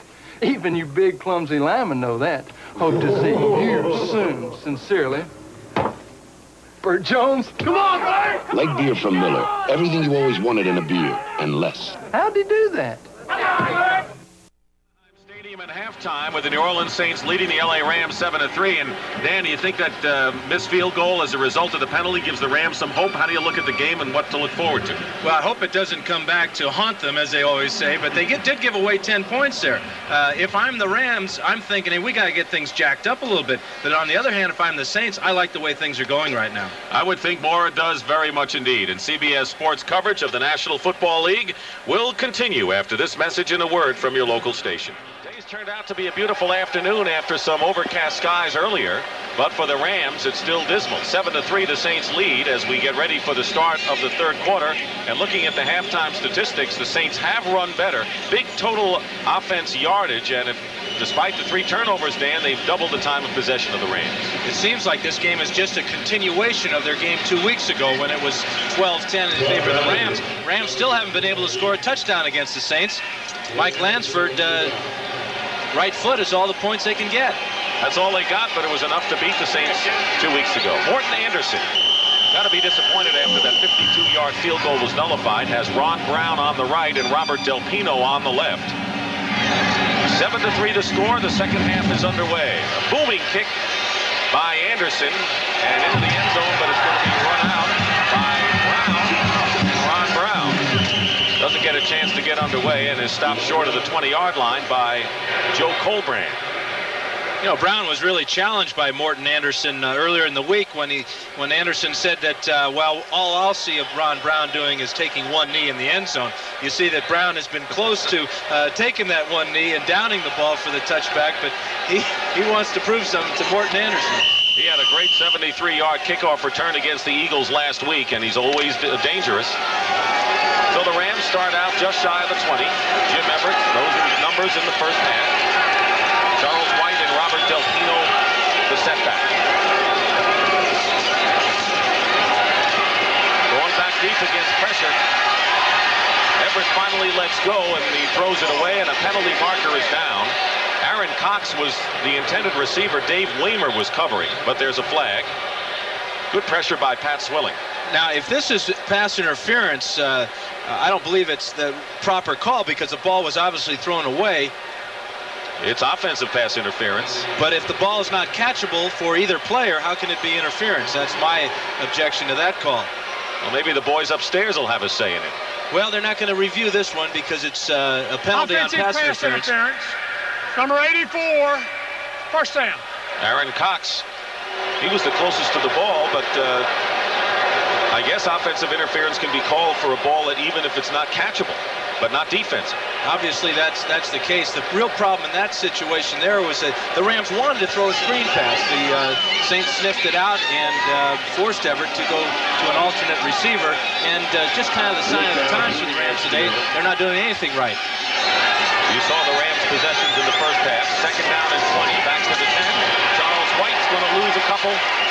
He gets back perhaps to the 10-yard line, and Frank Warren really snuffed out the run in a hurry. Warren hasn't collected any quarterback sacks this year, and that's what he's been known for.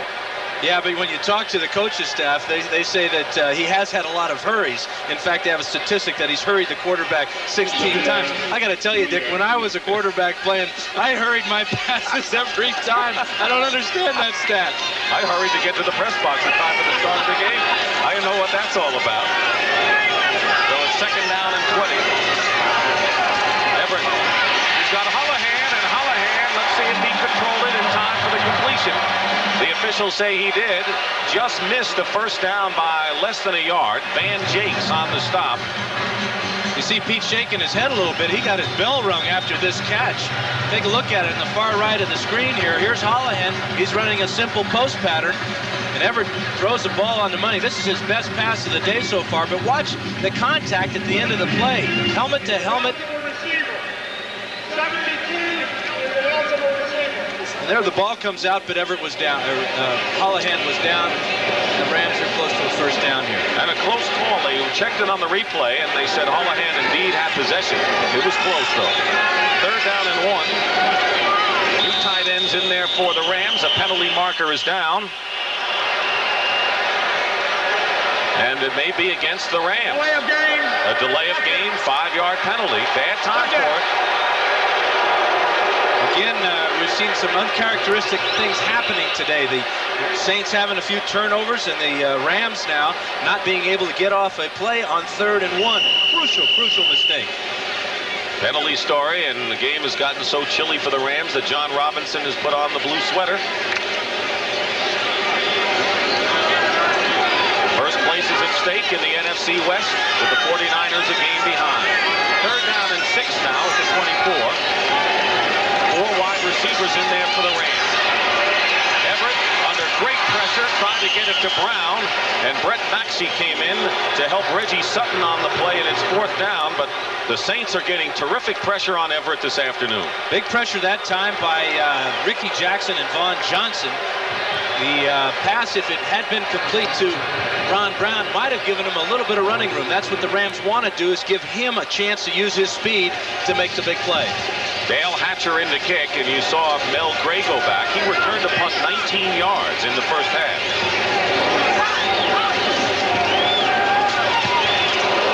Good kick by Hatcher.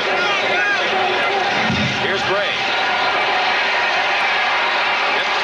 Around the corner, and Gray is finally brought down just shy of midfield by Mike Wilshire. A 17-yard kick return by Mel Gray. So the Saints will come out with outstanding field position when we come back to Anaheim Stadium after this. When you start something good, everyone wants a piece of it.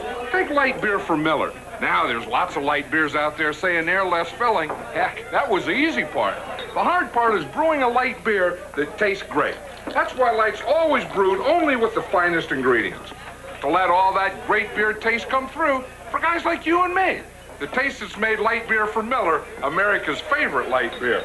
Hey, I always thought it was an easy opening can. Block. This is Joe Colbrand, and this is Larry Kelm. Watch how Colbrand will come down the field and avoid the clip as Gray comes outside. This is what you call the butt block right there. He's just shielding him with his backside. Outstanding play, really heads up on Colbrand's part. And the run by Mel Gray. Well, the Saints have really improved their starting position. Their first 3 plays averaged out to their own 12. Last 3 possessions started out on their own 46. Big difference. 1st and 10, that's the 49. Rueben Mays fights his way, and a penalty flag is thrown to the 45 of the Rams, but a penalty. Mark Giroux and Michael Stewart both made the stop on Mays. There's Tom Dooley and a face mask call against the Rams. See how severe it was. Face mask, 55 defense, 1st down. Carl Eckern, it'll be a 1st down as they mark off the ball to the 40, 5 yards. Really a sign of frustration on Eckern's part. Here's Eckern, number 55 here. Watch him come in. First of all, he's got to fight off the block by Steve Trapillo, get in on the tackle. And the only thing he can grab to stop Mays is a face mask. There's Eckern, 1st down at the 40 for the Saints. Green territory, and Rueben Mays gets inside the 35-yard line. Making the tackle, Giroux, and the nose tackle, Alvin Wright. The injured Rams are all back in there. Kevin Green and Sean Miller, who were shaken up in the first half, are in there, but not Tony Elliott, the nose tackle for the Saints. He's been out of there. And as far as Mays is concerned, we told you that he was the only man to gain any yards on the ground last week for the Saints. He's picked up 57 so far today. 2nd down and 5 on the Rams 34.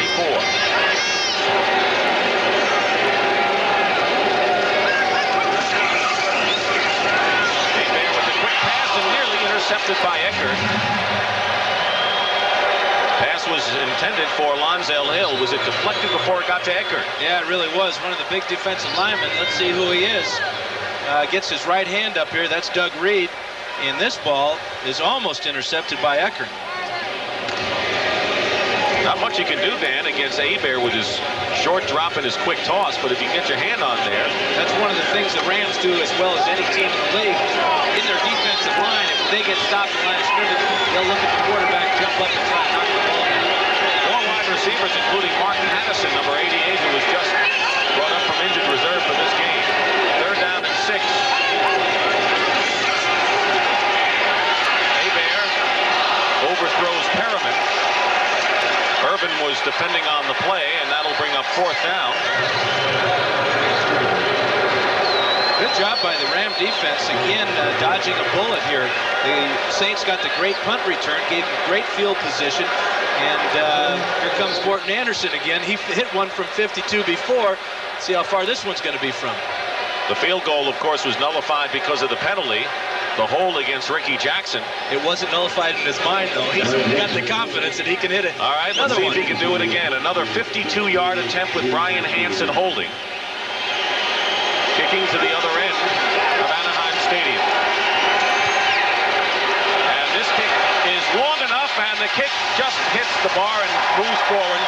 It looked like it was just going to get over that crossbar, but it couldn't. And Anderson gave it all he could. As Mike Lansford told us yesterday, a power kicker, and his power came awfully close. Well, he almost had too many spins on the ball. The ball was really hit well, but he got under it just a little bit too much. That's the difference between kicking on natural surface grass like this and on kicking off of AstroTurf. You just don't know how far down to go after that ball.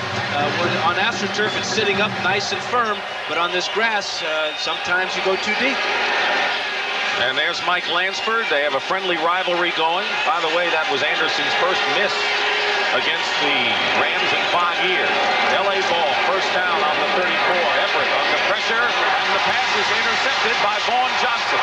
Johnson to the 50, 25, 20. Look at Vaughn Johnson run as he gets it inside the 10-yard line. The Saints have brought supporters of their own today, and they're excited. This is the first turnover for the Saints against the Rams this year, and it's a big one. Puts the Saints down inside the 10-yard line. Tremendous return, though, for Vaughn Johnson. Looked like a halfback. A 34-yard return by Vaughn Johnson. Here he is, number 53, and he's going to drop back into his zone coverage here. Great pressure up front. Look at Maxey coming on the safety blitz, number 39.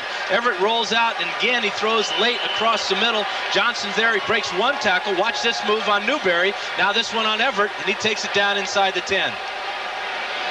You know, if they run out of running backs, I wouldn't mind putting that guy back there. He looked pretty good. Boy, he was hard to bring down. Brett Maxey had put a lot of pressure on Ellard. John Robinson and Jim Everett, that was the first interception this year for Vaughn Johnson. And it's first and goal at the 7 for the Saints. 11:04 to go in the third. Mays with Buford Jordan blocking inside the 5 and down to the 3. Doug Reed. Rams really, or the Saints rather, really like that formation where they've got Tice on the line of scrimmage and Brenner as the wingback, or vice versa, to that right side. They got a lot of power there.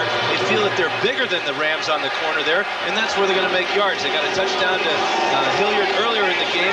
Mays has had a couple of nice runs on that play. Rick Shermer thought that Hebert may have trouble recognizing the Rams' secondary cover. Well, the biggest thing that he's done so far is he's bounced back from those interceptions early.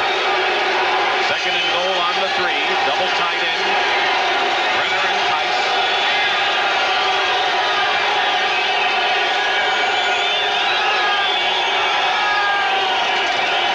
Pitches to Mays outside. Rueben Mays is in for the score. And the New Orleans Saints taking advantage of Vaughn Johnson's interception. Scored on Rueben Mays. Touchdown run. Same type of formation. Here are the two tight ends, and the tackle Gilbert will come out and kick out the corner. Great job by Mays, staying with his blocker, setting him up, and then having enough speed to get to the corner for the touchdown, and then into the trombone section. Where he's going to be playing the woodwind. Second touchdown rushing for Rueben Mays. The Saints leading at 13-3, and Morton Anderson into attempt the conversion. The kick is good, and the Saints, with Rueben Mays leading the way this afternoon, and a depleted running back core, have opened up a 14-3 lead over to the Rams in the battle for the lead in the West. Saints have the lead and a little new wrinkle, I guess, for the Saints defensive group. They're really causing a lot of confusion in the quarterback of the Saints, Jim Everett. They told us they needed to be more aggressive and create pressure on Jim Everett. The way they've done it is with the safety blitz. They've rushed him into an interception that time. 2 other times there could have been interceptions. Morton Anderson kicking off into the end zone. Ron Brown will run it out. Keep it 5 yards back in. And Brown, instead of taking it at the 20, trying to run it and is out and tackled at the 13-yard line. Next Saturday, the college football season continues. Penn State and Notre Dame. Noon Eastern time is game 1 of our doubleheader. And the second half of our doubleheader, the winner goes to the Orange Bowl, Nebraska against Oklahoma. Nebraska's 10-1 and beat Colorado yesterday, 7-0. They're led by their fine quarterback from San Diego, Steve Taylor. Sooners coach Barry Switzer, 12-4 lifetime against the Cornhuskers. Didn't know I knew this, Taylor. I knew you did that. Lincoln High School. First down on the 14 for the Rams. Trailing Charles White.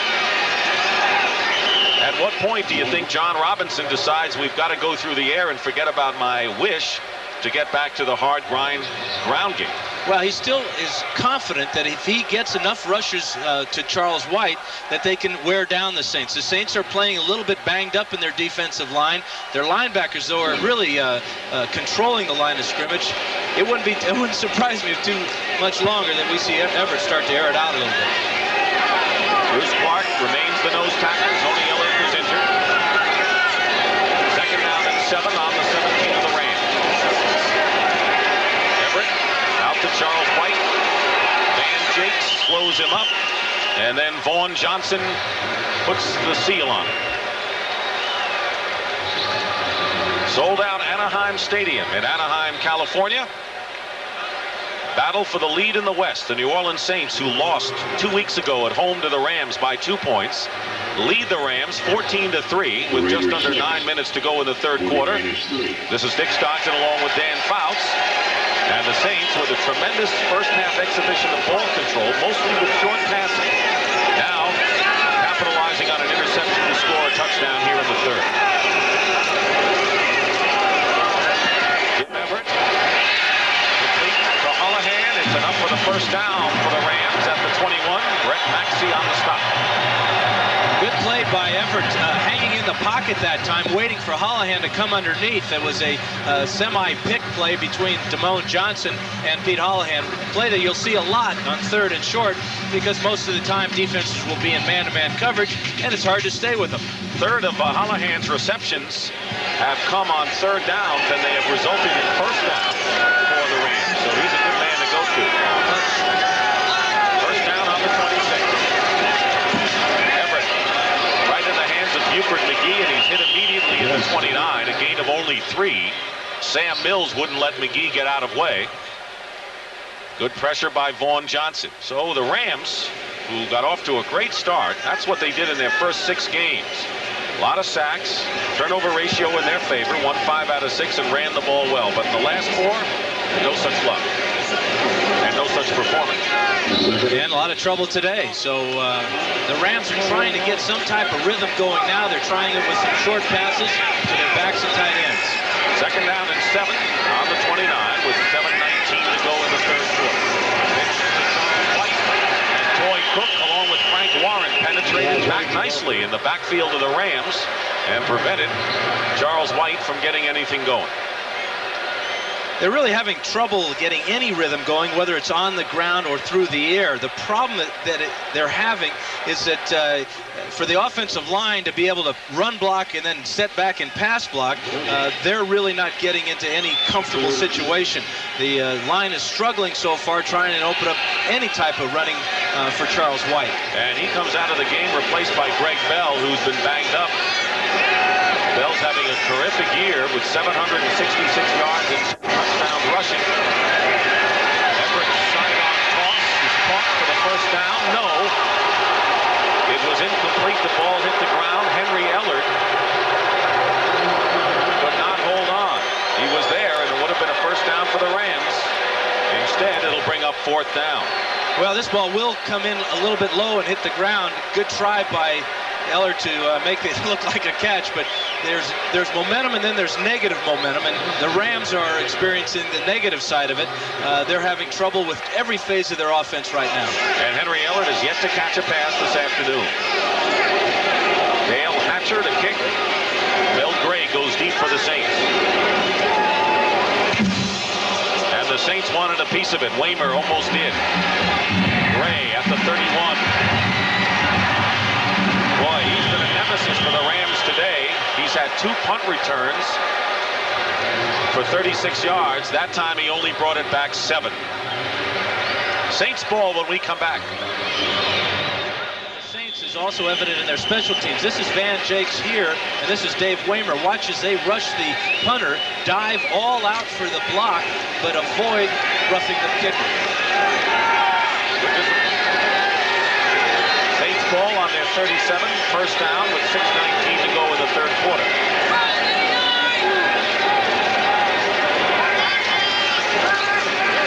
Hebert, Mays, and they get 3 yards. Carl Eckern on the stop. On the offensive line, which has been banged up all year for New Orleans, Brad Edelman, who did not play against the Redskins because of an ankle injury, is back in there now at left guard. Joel Hilgenberg had started. It appears there's a small war going on up at Candlestick Park with the Raiders and the 49ers. Raiders leading that 6-3 in the third. They don't like each other too much. They used to be neighbors. Huge game for both teams. Raiders think they can sneak in and win the West in the AFC, and of course the 49ers are locked in a big dog fight with these two. 2nd and 7 at the 40. Penalty marker down, and the handoff is to Mays, and Mays carries it out to the 44. Alvin Wright was there. Big surprise today, Kansas City's victory on Nick Lowry's field goal with 2 seconds left. Offsides against the Rams. New England over the Jets. Doug Flutie spinning the magic as he did for Boston College, doing it for the Patriots. Offsides, defense, 77, second down. Well, Igwe had to hit a long one, didn't he? 52 yards for the winner. It's 2 wins. We saw him beat Green Bay earlier in the season. Beat him a couple of times, didn't he? Yep. John Robinson with some words for the offense. And he's telling them, hey, listen, we got to get something going. It's on your shoulders now. You're the team offensive group out there that's got to go down and get some points. We can't keep this defense on the field. 2nd down and 2 for the Saints. They're on their 45. Ruben Mays is going to lose yardage. Carl Eckern will bring up 3rd down and about 4.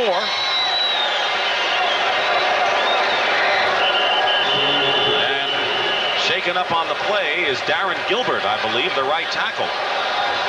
Darren Gilbert is the 3rd right tackle to play for the Saints this year. Stan Brock, the regular, injured his knee. He's out for the season. Then Bill Kontz played right tackle, and he went on IR with an abdominal muscle pull. And now Darren Gilbert, the 3rd right tackle, and now they may have to go to number 4. We'll be back. Darren Gilbert on the Saints sideline. Chuck Comiskey will replace him. Number 66, so the offensive line is Dombrowski and Comiskey at the tackles, Edelman and Capillo at the guards, and Fort the center. 3rd down and 2 at the 45 for the Saints. 4:40 to go in the third quarter. Ruben Mays on the pitch. Turned the corner effectively enough. Michael Stewart knocks him out of bounds, and the Saints will have to kick. Rams did an outstanding job of adjusting their defensive alignment to that set. What they did is they took their whole line and shifted to the bottom of the screen here where you have the 2 tight ends. They get great pursuit angles here, and there's just no place for Ruben Mays.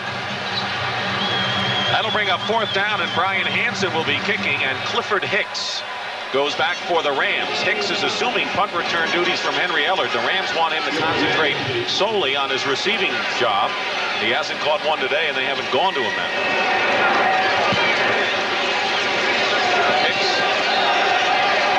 has it at the 15. Penalty marker down, and Hicks is dropped inside the 20. Vaughn Johnson and Toy Cook both there, and a penalty flag down. The ineligible receiver downfield against the Saints.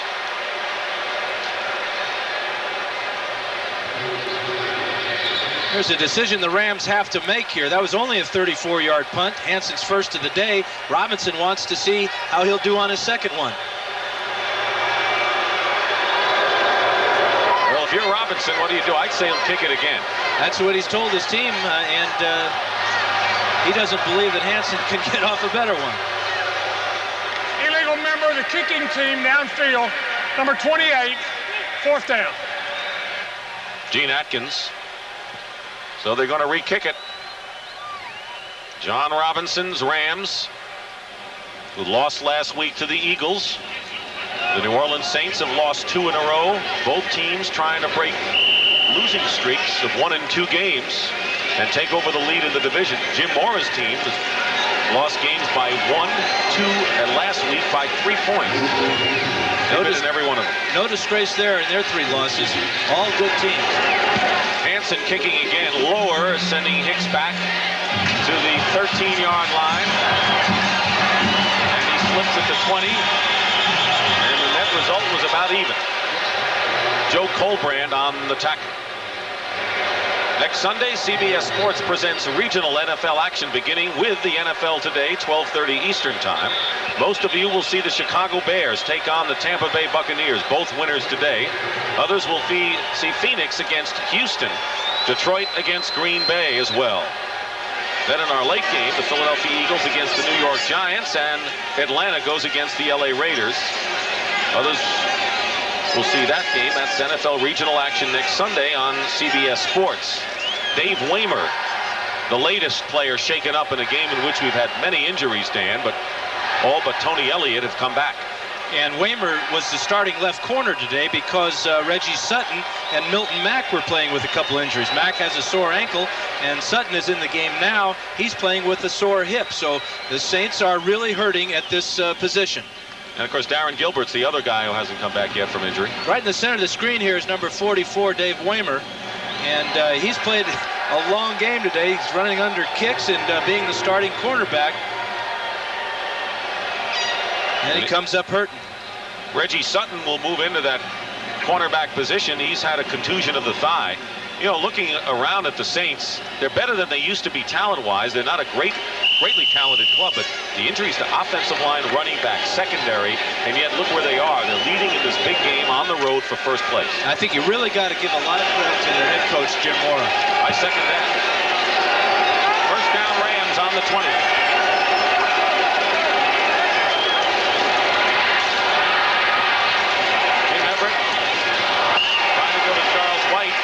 But give the Saints coverage credit because they shut off all the other receivers. That was about his 4th alternation, his 4th choice on the play. He wanted the tight end, then he wanted the fullback, then he wanted the deep out on the right side. That's working your pass progression down. The trouble is you got to hit that guy. Everett has completed only 1 pass to a wide receiver this afternoon, and that was Aaron Cox. 2nd and 10.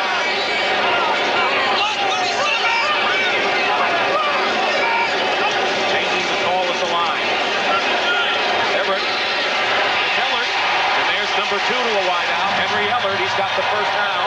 Van Jakes defending and a pickup of 15 yards. Really important for the Rams to start hitting these wide receivers. They came into the game averaging, the wide receivers that is, 19 yards per catch. Ellard gets open on this one. And Everett, this is one of his stronger throws of the day. Van Jakes had nice close coverage, though. That's the first catch of the day for Henry Ellard, who went in with 51 receptions to lead the club. First down on the Rams 35. Greg Bell and Robert Del Pino on the back. Bell blocking, Everett running. And makes the slide a yard short of a first down. Brett Maxey was there, but a good gain on first down. And you called it right. They brought Brett Maxey on the safety blitz again. Greg Bell stepped up and gave Everett the protection he needed, but Jim saw a lot of green grass ahead of him and made a nice gain. That's the first rush by the Rams other than Charles White.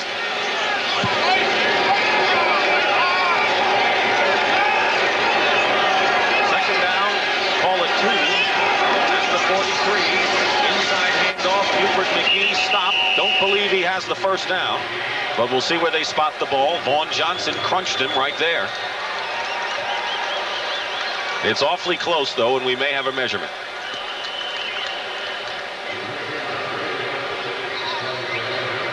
And they're going to bring out the sticks. Could go either way. Rams have had trouble in all 3 of their losses rushing the ball. They haven't had a running back to gain more than 100 yards. And beginning of the season, that was really their strong point. Greg Bell still the 4th leading rusher in the conference, and they haven't been getting it done lately, though. In fact, Bell has only averaged 36 yards in his last 4 games. But you can't hang it all on the running back. Their entire offense isn't really in sync, especially the coordination between the running backs and the offensive line. You said it earlier. They were flat from the start. They're short by an inch.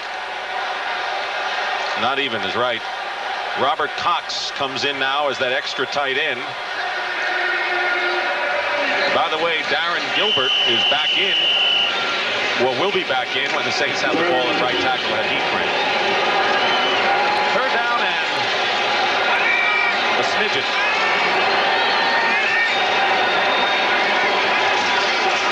Greg Bell will have the first down. With 2 minutes and 10 seconds to go in the third quarter, Sam Mills on the stop. Bring you up to date on what's going on in a tight division, the NFC West. Saints leading here 14-3. Raiders are beating the 49ers in the fourth quarter at Candlestick Park. Coming in today, Rams and Saints were knotted up at the top with the 49ers a game behind. Winner of this game moves into first place, but it's more important really for the Saints because if they were to lose today, they would lose any chance of a tiebreaker against the Rams, having lost both regular season games. First down at the 46 for LA. Bell keeps the blockers out, and the pass incomplete to Henry Ellard. Everett had his man, and Ellard just couldn't hold on. Rams receivers have dropped a lot of balls the last couple of games. Let's take a look at the protection here first. There you see Maxey on the safety blitz again. He's picked up by Greg Bell, but this is just a flat drop as Ellard starts to look around for running room after the catch. Problem is he never had the catch.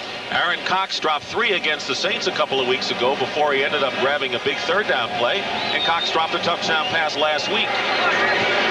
Dave Waymer back in there. Must be a little contagious, wouldn't you think? I think again, it's when you're out of sync, those things happen. Second and 10. That pass is caught by Ellard for a first down to the Saints 40. A 14-yard pickup with Toy Cook defending. Jim Everett, he knows what he does best, and he throws the deep comeback to the outside better than anybody.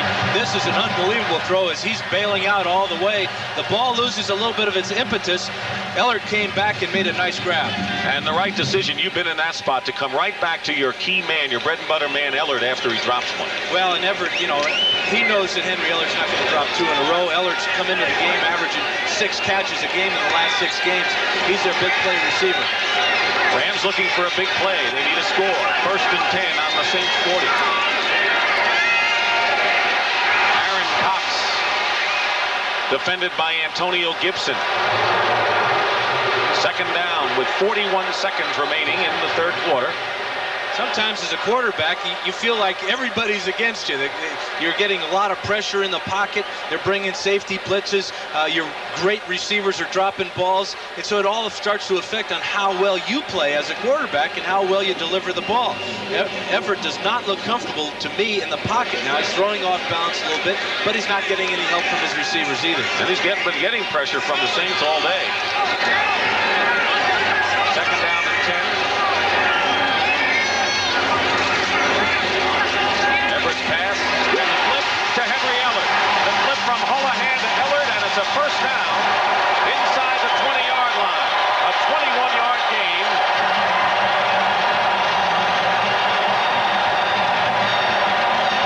And a play that you may be familiar with, going back to that big playoff game with the Miami Dolphins you were in. Oh, and I hated seeing it, but I like seeing this one. They call this the hook and lateral. Here is the pass to Holohan on the hook. There's the lateral to Ellard on the outside. You really need need a great athlete to pull that play off, and that's what Pete Holohan is. He's got to make the grab, find the guy that he's pitching the ball to, and then give him a catchable pitch. Brown is into it now for the first time today. 21-yard gain, first down, and on the reverse, Ron Brown. And Brown is hit by Vaughn Johnson and hit hard. Prevented a bigger gain for Brown. What we're seeing now is the coaching staff trying to get things fired up here. 2 flea flickers in a row here. This is the hook and lateral to Holohan, then to Ellard. But what Ernie Zampese's doing right now, he's saying, okay, guys, you can't run your bread and butter plays. You can't run the ball down the field. You're not having any success throwing it down the field. We're going to have to try some trick plays, get something going. And they may work. That's the end of the third quarter with the score, the Saints 14, the Rams 3. We now pause for a word from your local station. Us syncopators of progressive ribs have a unique style of jawing. Howard says jazz musicians talk funny. And after a gig, I finger pop with a light beer from Miller. After playing, Howard enjoys a light beer. Light is super cool and a breeze on the calories, you dig. Light is less filling, with a third less calories than their regular beer. And the taste, Howard? Oh, man, it's Obop Shabanas. Lay down, break down, birdie on the hot side of town. He likes it. Light beer from Miller. Everything you always wanted in a beer. And less. Anaheim Stadium as we begin the fourth quarter with the Saints leading the Rams 14-3. Dick Stockton and Dan Fouts. Second down and 8 for Jim Everett on the Saints 17. Everett under pressure. Pass is caught. Penalty markers down. Ramon Johnson goes after it. Let's see if it was an incomplete pass or completion and ball blown dead. Gene Atkins on the hit. One thing we know for sure is that Gene Atkins will get flagged for pass interference. He came over Johnson's shoulder a little bit too early. That'll be a first down.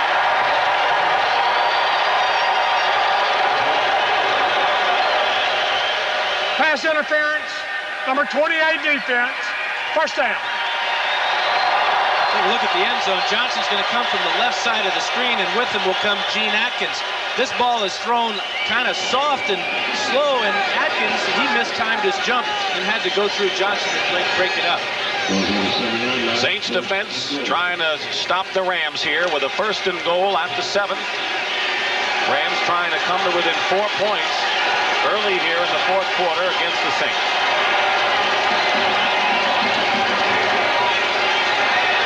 Everett chased by Kevin. Everett will run and he'll get in for the touchdown. No, they said he was brought down just shy of it. The ball didn't cross the plane. Ricky Jackson made the stop and they'll mark it at the 1-yard line. Saints will drop off into a zone defense here, and Jim Everett has a lot of time to throw, but all of a sudden he gets pressure from Geathers, and all of a sudden he sees that goal line. You won't see Jim doing this very often. If he stretches out right here, he might have had a touchdown, but Ricky Jackson was thinking other things about that touchdown. Second and goal at the 1.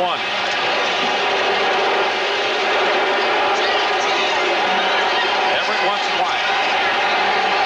Greg Bell and Buford McGee in the backfield, and now the Rams will call timeout. Timeout. Everett doesn't want to squander this opportunity in this kind of a close game. Well, and he's backed up against that 45-second clock. Sometimes when a quarterback will scramble like that, it takes a while for him to get back to the huddle and get the play from the sidelines. And oftentimes that's the result. The quarterback has to burn that timeout. Good job, though. I have to agree with his use of that timeout now. You don't want to move that ball back with a penalty off of that 1-yard line. Take a look at the NFC West again. Division records. The Rams and 49ers each with 2-1 records. Saints 1-2. And the 49ers will still play host to both the Saints and the Rams in the month of December. You would think that's the key, but the 49ers have had trouble all year long winning at home at Candlestick Park. Second and goal at the 1.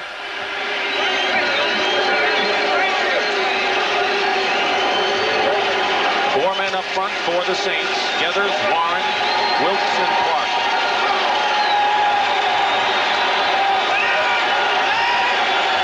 McGee and Bell in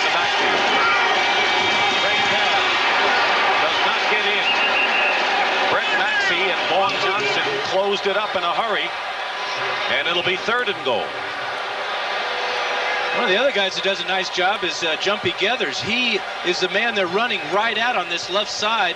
McGee with the lead block, but there's great penetration there, and Bell meets Johnson trying to go up over the top. But the key is the penetration. Look how far into the backfield Jumpy Geathers was. 3rd and goal at the 1. So you got to feel that if the Rams don't make it here, they'll try it on 4th down also.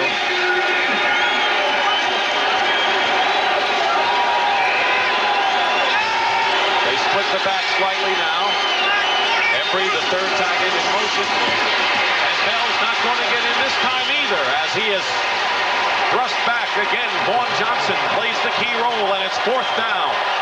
Great hit by Vaughn Johnson here. He meets Bell right in the hole. This is the same thing that happened to the Rams last time, 2 weeks ago, at the Superdome. They couldn't get in the end zone then either. Great square up hit, raises Bell's shoulders up. He loses all momentum. Easy play. And the Rams are going to go for it. There's Steve Sidwell signaling in the defense. The Rams are 3 of 5 successes on 4th down this year. Here it is, 4th and goal at the 1.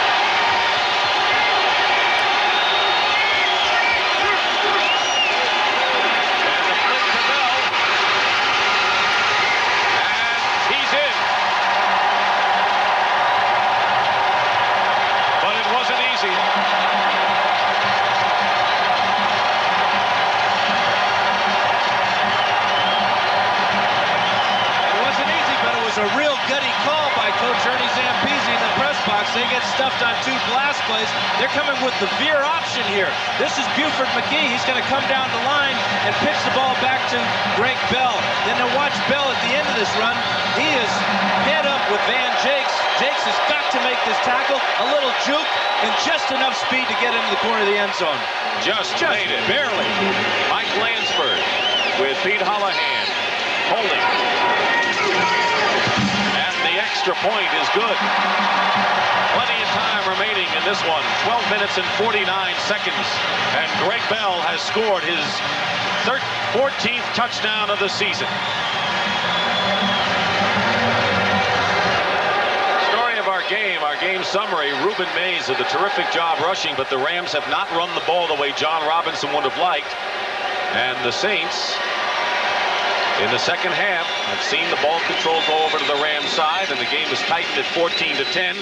How do you see the game now? Well, I'm really amazed at the way the Rams have been able to come back. They've showed a lot of ingenuity in their coaching staff. A couple of great plays called by Ernie Zampese. And this one, this is really a gutty call because there's a lot of ball handling involved. And then the great effort by Greg Bell is standing up Jakes and then outrunning him to the corner of the end zone, just barely getting a heel in the end zone. The Rams win 7 quarters without a touchdown against the Saints. They beat them without the benefit of a touchdown. 4 field goals by Mike Lansford 2 weeks ago. Now they trail the Saints 14-10. Lansford will be kicking off. Mel Gray and Gene Atkins are deep for the Saints. It'll be Atkins a yard in the end zone.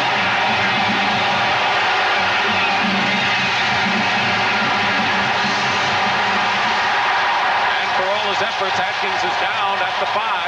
Fred Strickland and James Washington.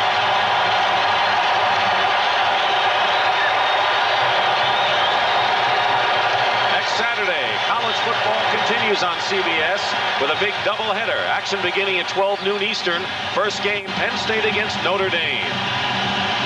Notre Dame's 9-0, had this week off. Isn't that nice going into that big ball game? And game 2, a big one. Nebraska and Oklahoma for the Big 8 title. The big game and the Orange Bowl bid at stake. This crowd on its feet now, looking for the Rams to make a big defensive play. First down, Saints on their 6. Rueben Mays will lose a couple. And the Rams are fired up. Alvin Wright and Mike Wiltshire.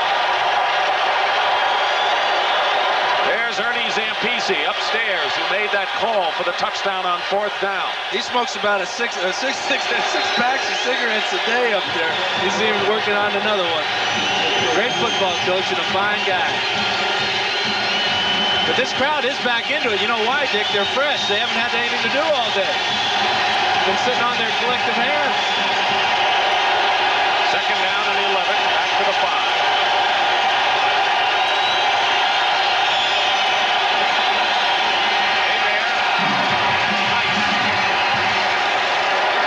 The first down, short by about a yard. Kevin Green on the tackle, but it quiets the crowd somewhat and will bring up a 3rd down and 1.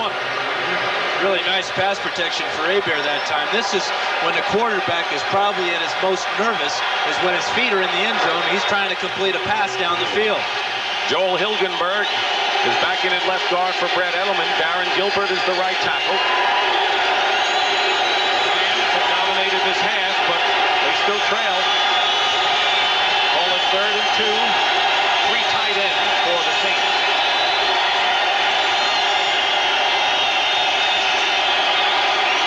Hebert up the middle has that 3rd tight end. Breaks Scales and a first down shy of the 30. Stewart on the stop. Breaks Scales, a rookie from Wake Forest, and Stewart is injured for the Rams. Well, we've seen some good calls by the Ram offensive coaches. Let's give Carl Smith some credit, too. This is a play-action pass on 3rd and 1 where everybody's expecting the run. Here, Scales gets off the line into the dead area of the zone, and that's probably the way that Michael Stewart's feeling right now. Scales was a 5th-round draft pick out of Wake Forest, and Hebert got out of some big trouble to keep the ball for the Saints. Michael Stewart leaves the field, and he'll be replaced at strong safety by rookie James Washington, number 37, out of UCLA. Keep in mind, Vince Newsom, the regular strong safety, has been out. So the Rams have had to go deep into their secondary for that position. Meanwhile, 1st down and 10 for the Saints on their 28. 10:46 to go in the 4th quarter.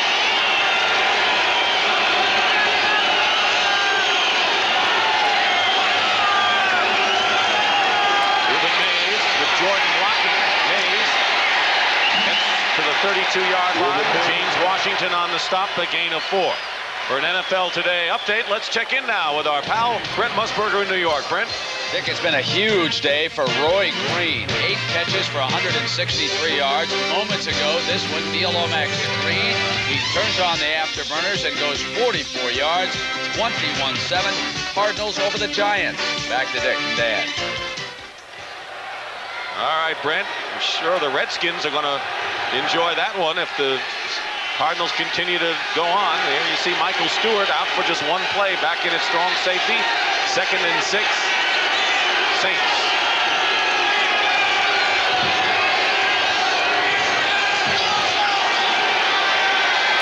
Hebert up the middle, and it's batted down. Incomplete, bringing up 3rd down. Alvin Wright, I believe, got his hand on it.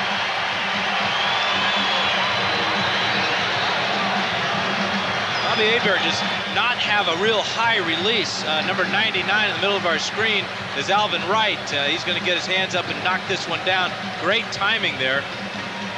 Dalton Hilliard was the man that Hebert wanted, but I don't think he would have gotten many yards out of it. It was a short pass over the middle.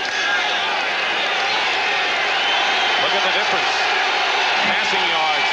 Everett and the Rams have awakened in the second half after Hebert dominated in the first. 3rd and 6 on the 32. Hebert's cross off the hands of Martin.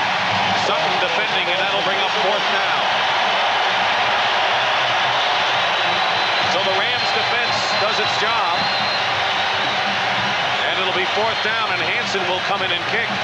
And with the score 14-10 in favor of the Saints, you can feel that the momentum has shifted over to the Rams side. And you wonder what they talked about at halftime. I bet John Robinson had a few choice words, because this ball club that came out to play in the second half is a completely different club than we saw in the first. Clifford Hicks is back, and here's Brian Hansen. Gets it away, and it's a beauty.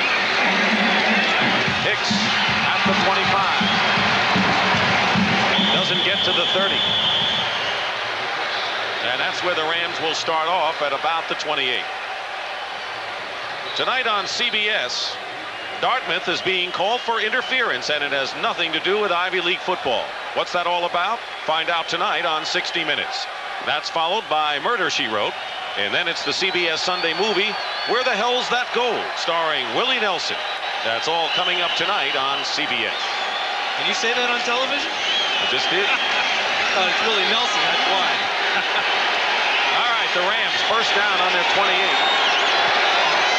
Trailing 14-10. Play action and a good fake, but the pass is thrown incomplete, intended for Ellert and out of bounds.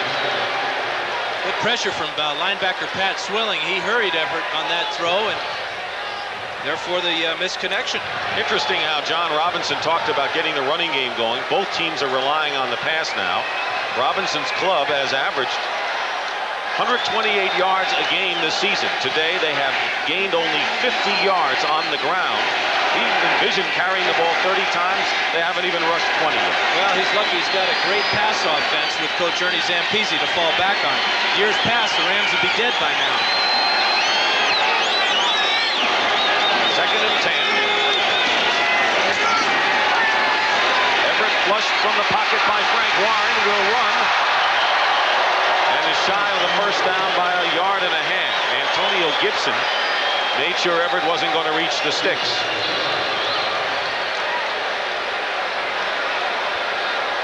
There you see the coaching staff for the Rams. That's Ernie Zampese right in the middle of our screen. Dick Corey is to his right, our left, and one of the other coaches for the Rams. But they really got their work cut out for them today. Whenever you've got a ball club that is out of sync like this, you've got to reach way down deep in that playbook to find some plays and get them going again, and they did that with some of the flea flickers. Third down and 2 for the Rams. They're on their 36. Everett tried to get to Holohan. He had slipped and is claiming Gibson might have knocked him down. No flag. And that'll bring up fourth down. Take a look at Pete Holohan in the slot here. He's number 81. He's going to go down and just run what you call a choice or an option pattern. And he's working very hard against Gibson. Gibson pulls on him a little bit, but his feet give out, and still he almost made the grab. Gibson played it very well because he knows that on third down, Holohan is a prime target. And that's why he's guarding him that closely. Hatcher to kick on fourth down. Mel Gray is back. Punters have been exceptional today. Here's another good kick. Gray calls for the fair catch. And the Saints will take over. So the defenses are playing a bigger role as this game moves on. And we want to remind you that we'll move on next Sunday on CBS. It all begins with the NFL Today. Most of you will see the Bears against the Tampa Bay Buccaneers. Others will see Phoenix at Houston or Detroit against Green Bay. Then in our late game, the Philadelphia Eagles, who edged the Steelers today against the Giants, who are in trouble against Phoenix. Some of you will see the Atlanta Falcons against the LA Raiders. That's NFL regional action next Sunday right here on CBS Sports. It looks like quite a few of our division races are starting to tighten up. The NFC East and this NFC West. How about the AFC Central too? And of course there's a powerhouse AFC West. Someone will win there. First down on the 19. Let's see whether the Rams were drawn off, and Dombrowski and Hilgenberg on the left side might have done it.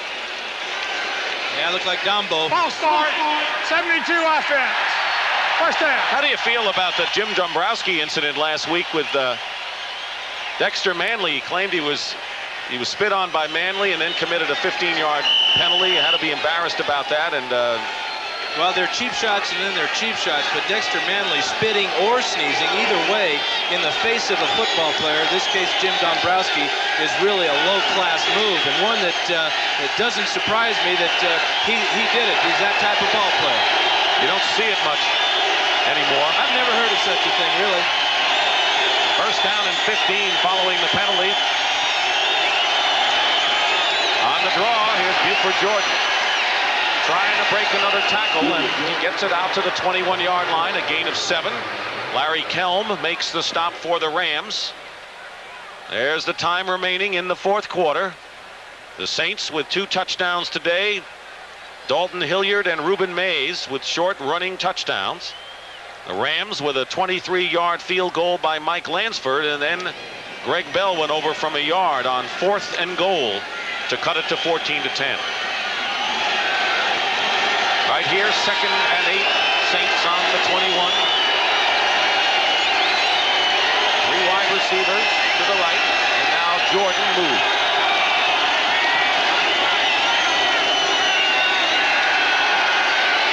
Hebert with a lot of time. Lonzel Hill has it out of bounds. He's short of a first down by 3 yards, and that'll bring up a 3rd and 3.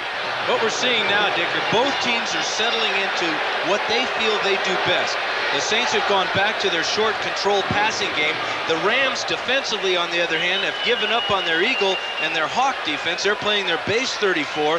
They feel more comfortable that they're going to have to force the Saints to march it all the way down the field. They feel that they can get some type of turnover, and they're going to stick with their base defense. Fred Shermer flashing into defensive signals. By the way, Lonzel Hill, who's playing with a stress fracture of the foot, leads the Saints with 6 catches for 79 yards. 3rd down and 2.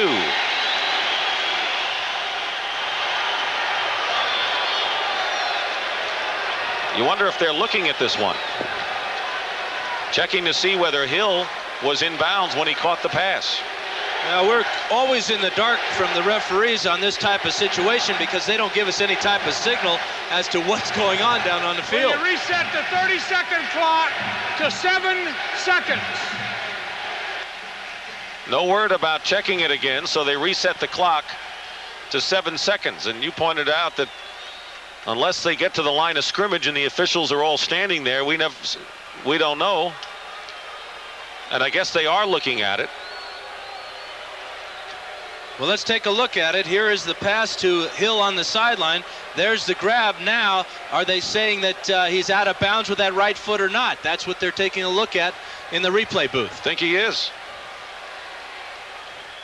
That replay indicates that his right foot was After further review, out of bounds. The play is ruled an incomplete pass. Well, I'm not so sure. I think his toe might have touched down inside and then slipped outside. But from that view, it's very difficult to call. Ralph Moorcroft in the replay booth has reversed the decision. And what that does, it changes the type of play the Saints are going to run now. They got to move the ball back to a 3rd and 8 situation where they had the ball in a very good situation on a 3rd and short. Come in with probably their 4 wides and throw the ball a little bit. Eric Martin, Brett Perriman, Lonzel Hill, and Mark Pattison are the 4 wide receivers in there on 3rd and 8.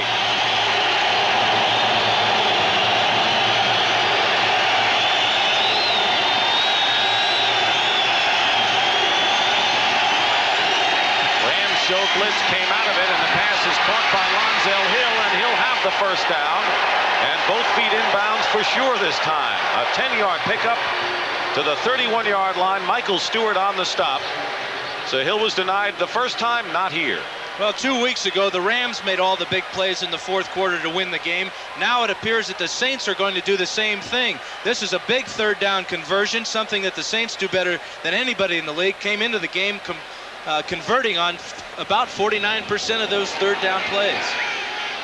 And the Saints with a big first down with 7:22 to go. They'll try to exhibit their own brand of ball control with the short passes. They're on the 31. Rueben made. Back to the line of scrimmage, that's all. Doug Reed on the stop. Really comes down to a test of wills now in the 4th quarter. Anytime the game is on the line, it appears that the team that wants it the most and that can execute flawlessly, that really have to do that in this situation, is going to come out the winner. It's Carl Smith next to Jim Mora. It was 7-3 at halftime in favor of the Saints. They stretched their lead to 14-3 before the Rams came back and scored a touchdown. But the Rams have had the impetus in the second half to this point.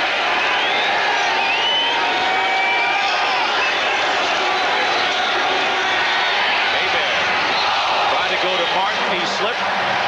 Leroy Urban was covering. And right now, let's check in again with Brent Musburger in New York. Brent? Dick, here are a couple of storylines for you. The Giants staying alive. 8 minutes to go. Otis Anderson in. That's a 7-point game. Bit of a surprise up the coast. The 49ers have been unable to score. It is 9-3. Inside of 5 minutes, Niners down to the 30-yard line. Back to Dick. All right, Brent, thank you very much. Tough times for Bill Walsh and company these weeks. Unbelievable. They have so much trouble winning at home. Third down and 10 at the 31. Another one of those big third down plays here in the fourth quarter with 6.5 to go. Hebert's pass nearly intercepted that time by the rookie Fred Strickland. It was intended for Martin up the middle, but the Rams do the job and stop Hebert on the short pass, and that'll bring up fourth down. This ball might have been deflected at the line of scrimmage. I know one thing, it was thrown into a crowd. Hebert has time to throw. There's a little bit of a deflection by Gary Jeter. Strickland had his hands on it. He couldn't make the catch. Strickland has got his hands on a lot of balls this year, but there's Jeter with his right hand just swatting the ball away, causing the incompletion. Ryan Hansen the kick on fourth down. Clifford Hicks is back. Great kick by Hansen. Will send Hicks back to the 25. And written down at the 30. Brett Maxey.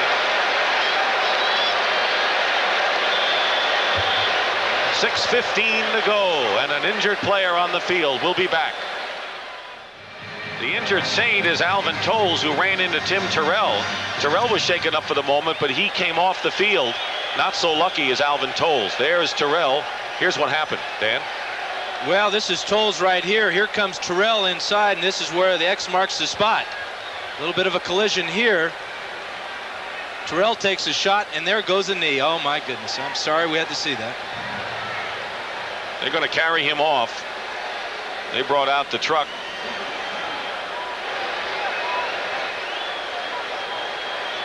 That's really unfortunate, Dick, but it happens. It's a contact game. Guys are flying around the field right and left, trying to make plays, trying to help their team, and injuries are a part of the National Football League.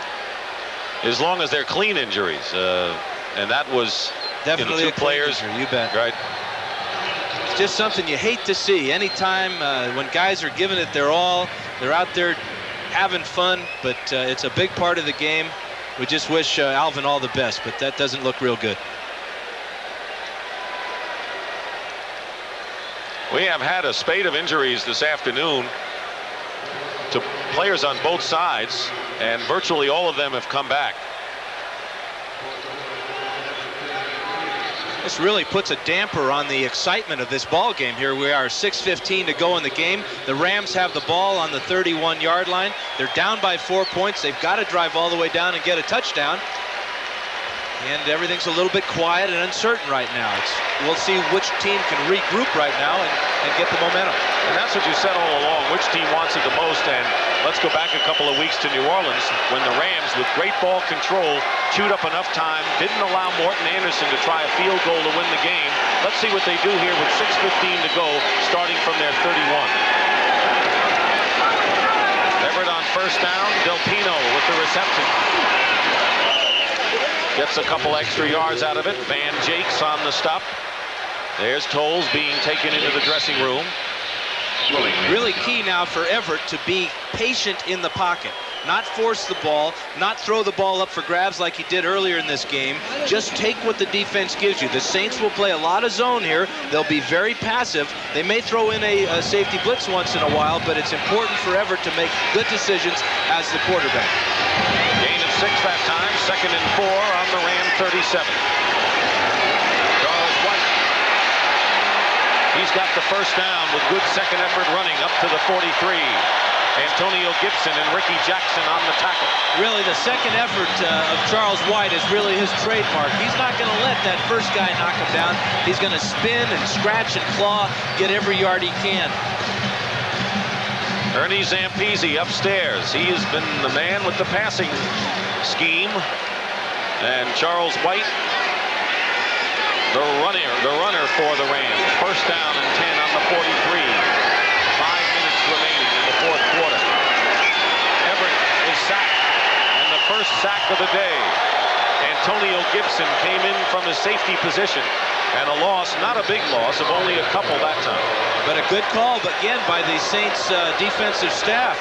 They've had a lot of success today. Here's Gibson, number 27, coming on the safety blitz. You see there's no one there to pick him up. This is a broken play by the Rams. They should have had some type of blitz adjustment, side adjustment by a wide receiver to give Everett some place to go with the ball. Steve Sidwell, defensive coordinator, loss of 2, second down and 12. Well, they did mix in a little safety blitz that time. Ball back to the 41. Everett gets good protection, and his pass is short to Henry Ellert. He had time. Dave Lamer was covering on the play, and the thoughts going through John Robinson's mind as now Jim Everett's faced with a 3rd and long.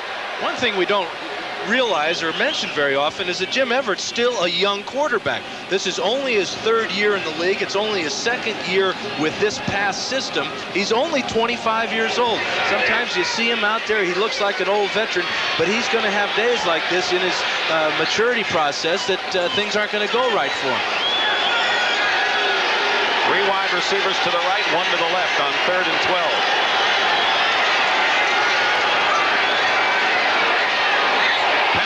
Down, Aaron Cox. The ball wasn't thrown well, but a flag is down. He was wide open. We'll see what the penalty is all about. It appears to be against the Rams. It is. It'll be declined by the Saints, and it'll be 4th down, and Dale Hatcher will come in. Pass interference, number 81. Penalty is declined. It'll be 4th down. Pete Holohan, the tight end, offensive pass interference. Well, the good news is that they only use 2 minutes off the clock. The bad news is they have to punt it back to New Orleans, and they'll get a chance now with 4 minutes to go to run the clock out. Mel Gray, he's done well today on a couple of punt returns, fielding this one at the 15. Gray looks awfully strong, brings it out just beyond the 30-yard line. James Washington on the stop.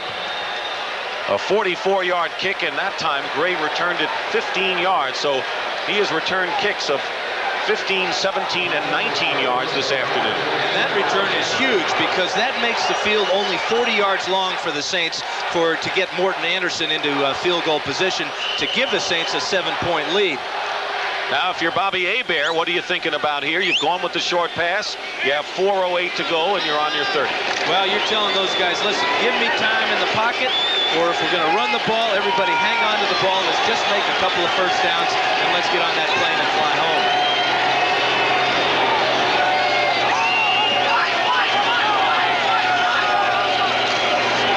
Rueben Mays picks up a yard, that's all. For those of you expecting to see 60 minutes, welcome to Anaheim Stadium. Dick Stockton and Dan Fouts. We have just under 4 minutes to go in the 4th quarter. The New Orleans Saints and the Los Angeles Rams fighting for first place. Undisputed possession of the lead in the NFC West. The Saints lead 14-10. 60 minutes will follow the game, except in the Pacific and Mountain time zones. What we're going to see Bobby Hebert do now is milk that clock down to about 5 seconds before he snaps it. Every second counts now. He's got 10 seconds on it now. 2nd and 8 on the 32.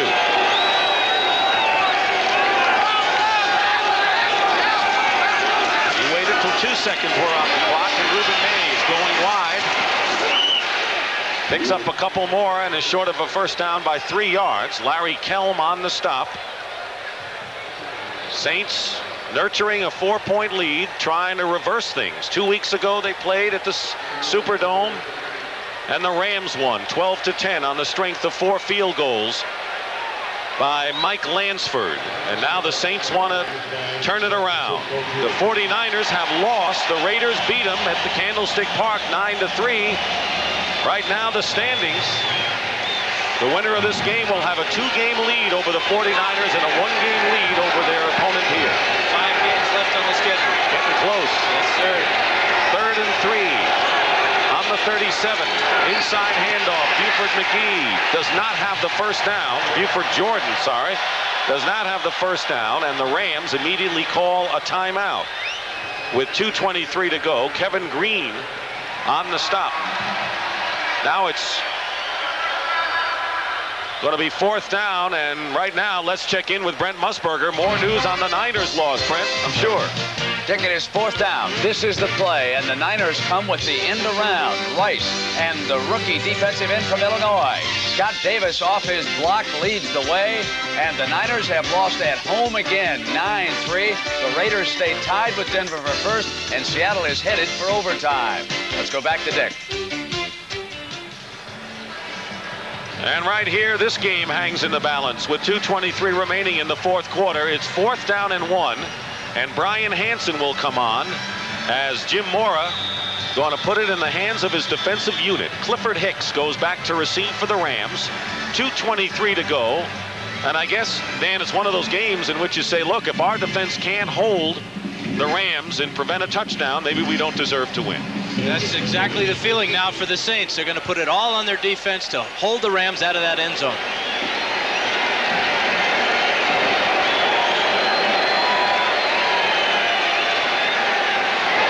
Low snap for Hansen that time. Hicks at the 22.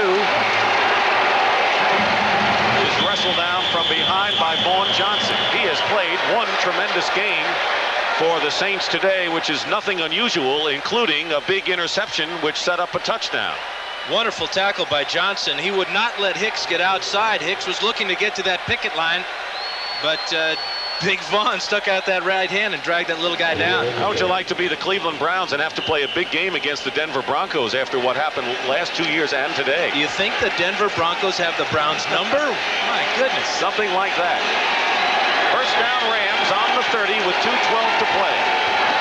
4 wide receivers for Jim Everett.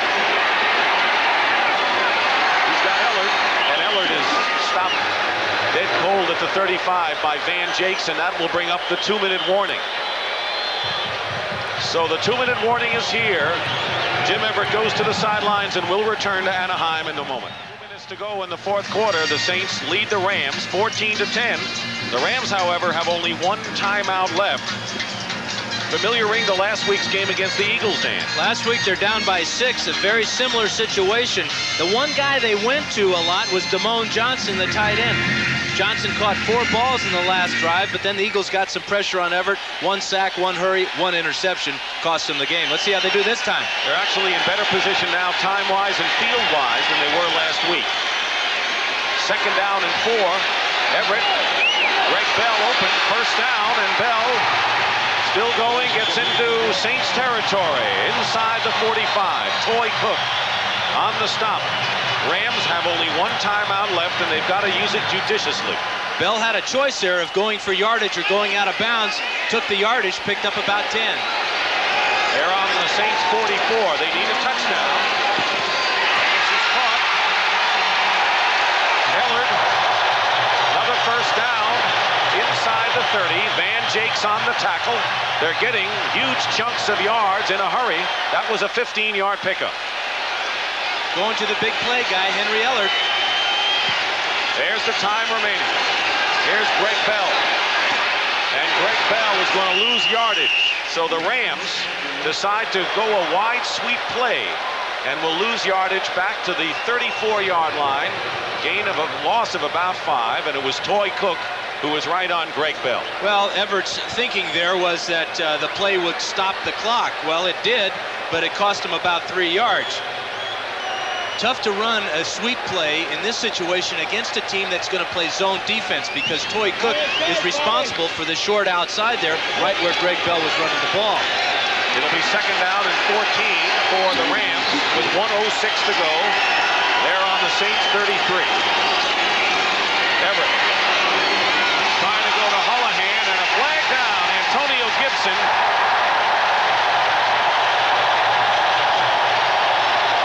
I think the problem for Gibson is that he wasn't looking up at the ball, and he'll be called for pass interference. He had no idea where the ball was. He's bumping and jostling Holohan down the field there. You see it left side of the screen, number 27. He's watching Holohan all the way, doesn't look back till the very last second. Take another look at it from, again, here's Holohan. There's Gibson with the left hand inside. My question, though, was that going to be a catchable ball? Looked like it was going to be short. It is a 1st down for the Rams. the 15. On the 16 of the Saints. 1 minute to go.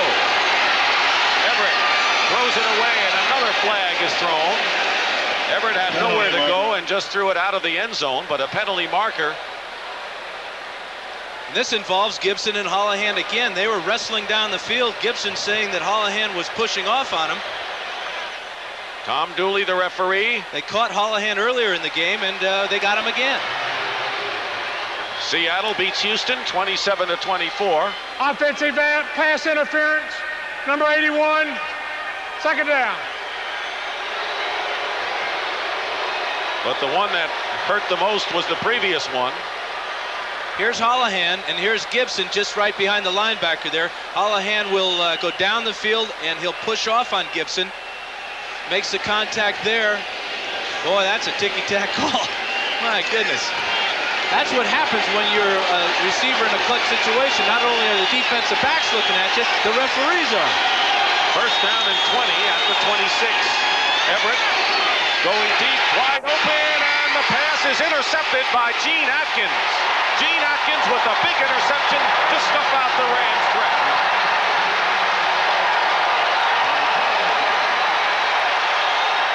So here's Jim Everett, who in the first 9 games of the year threw only 5 interceptions. In the last 2 games, he has thrown 6 interceptions, and the Saints maintain their lead. This is Gene Atkins right here. He's responsible for the deep corner of the field here.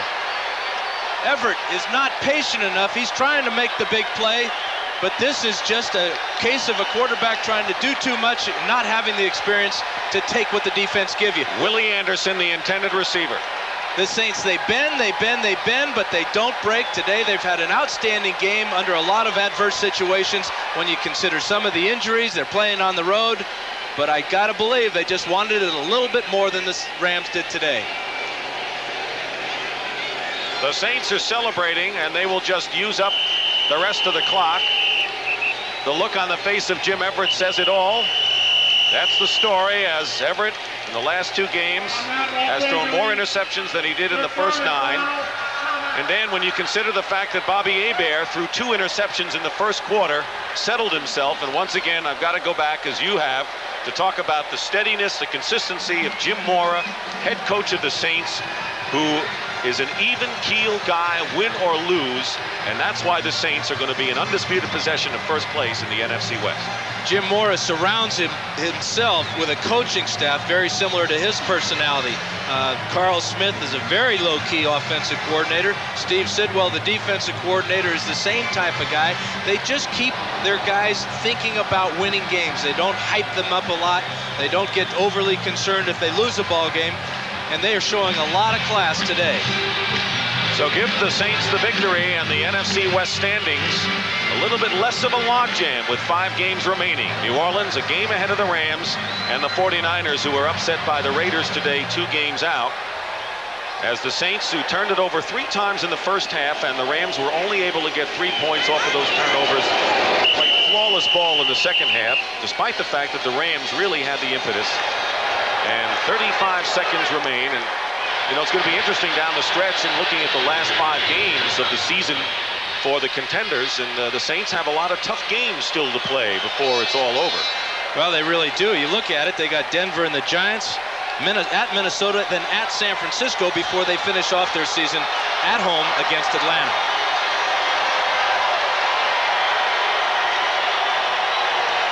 So Mora and Robinson shake hands, smile on the face of Jim Mora despite all the injuries. The New Orleans Saints have held on and defeat the LA Rams in a big win today, 14-10. They're the leaders in the NFC West. So for Dan Fouts. Now there's Mora now. I'm talking to Fritz Shermer down there. Giving his defensive coordinator, Steve Sidwell, a real big pat on the back. The Saints look good today, the Saints? Well, they came into the game thinking that they had to do something different philosophically as far as their team was concerned. They're basically a conservative zone defense that bends and bends and bends, but today they really made some key plays by throwing Everett off his rhythm with safety blitzes. They rattled him in the pocket, they rattled him up front, real close up the middle of the pocket, really got him unsettled in the throwing the ball, and the results were the game-ending interception. And Bobby Hebert did the same thing he's been doing all season long. And there's Brett Perriman, who caught a big ball today with Carl Smith and the defensive secondary. And that is the short passing, the quick tosses to avoid.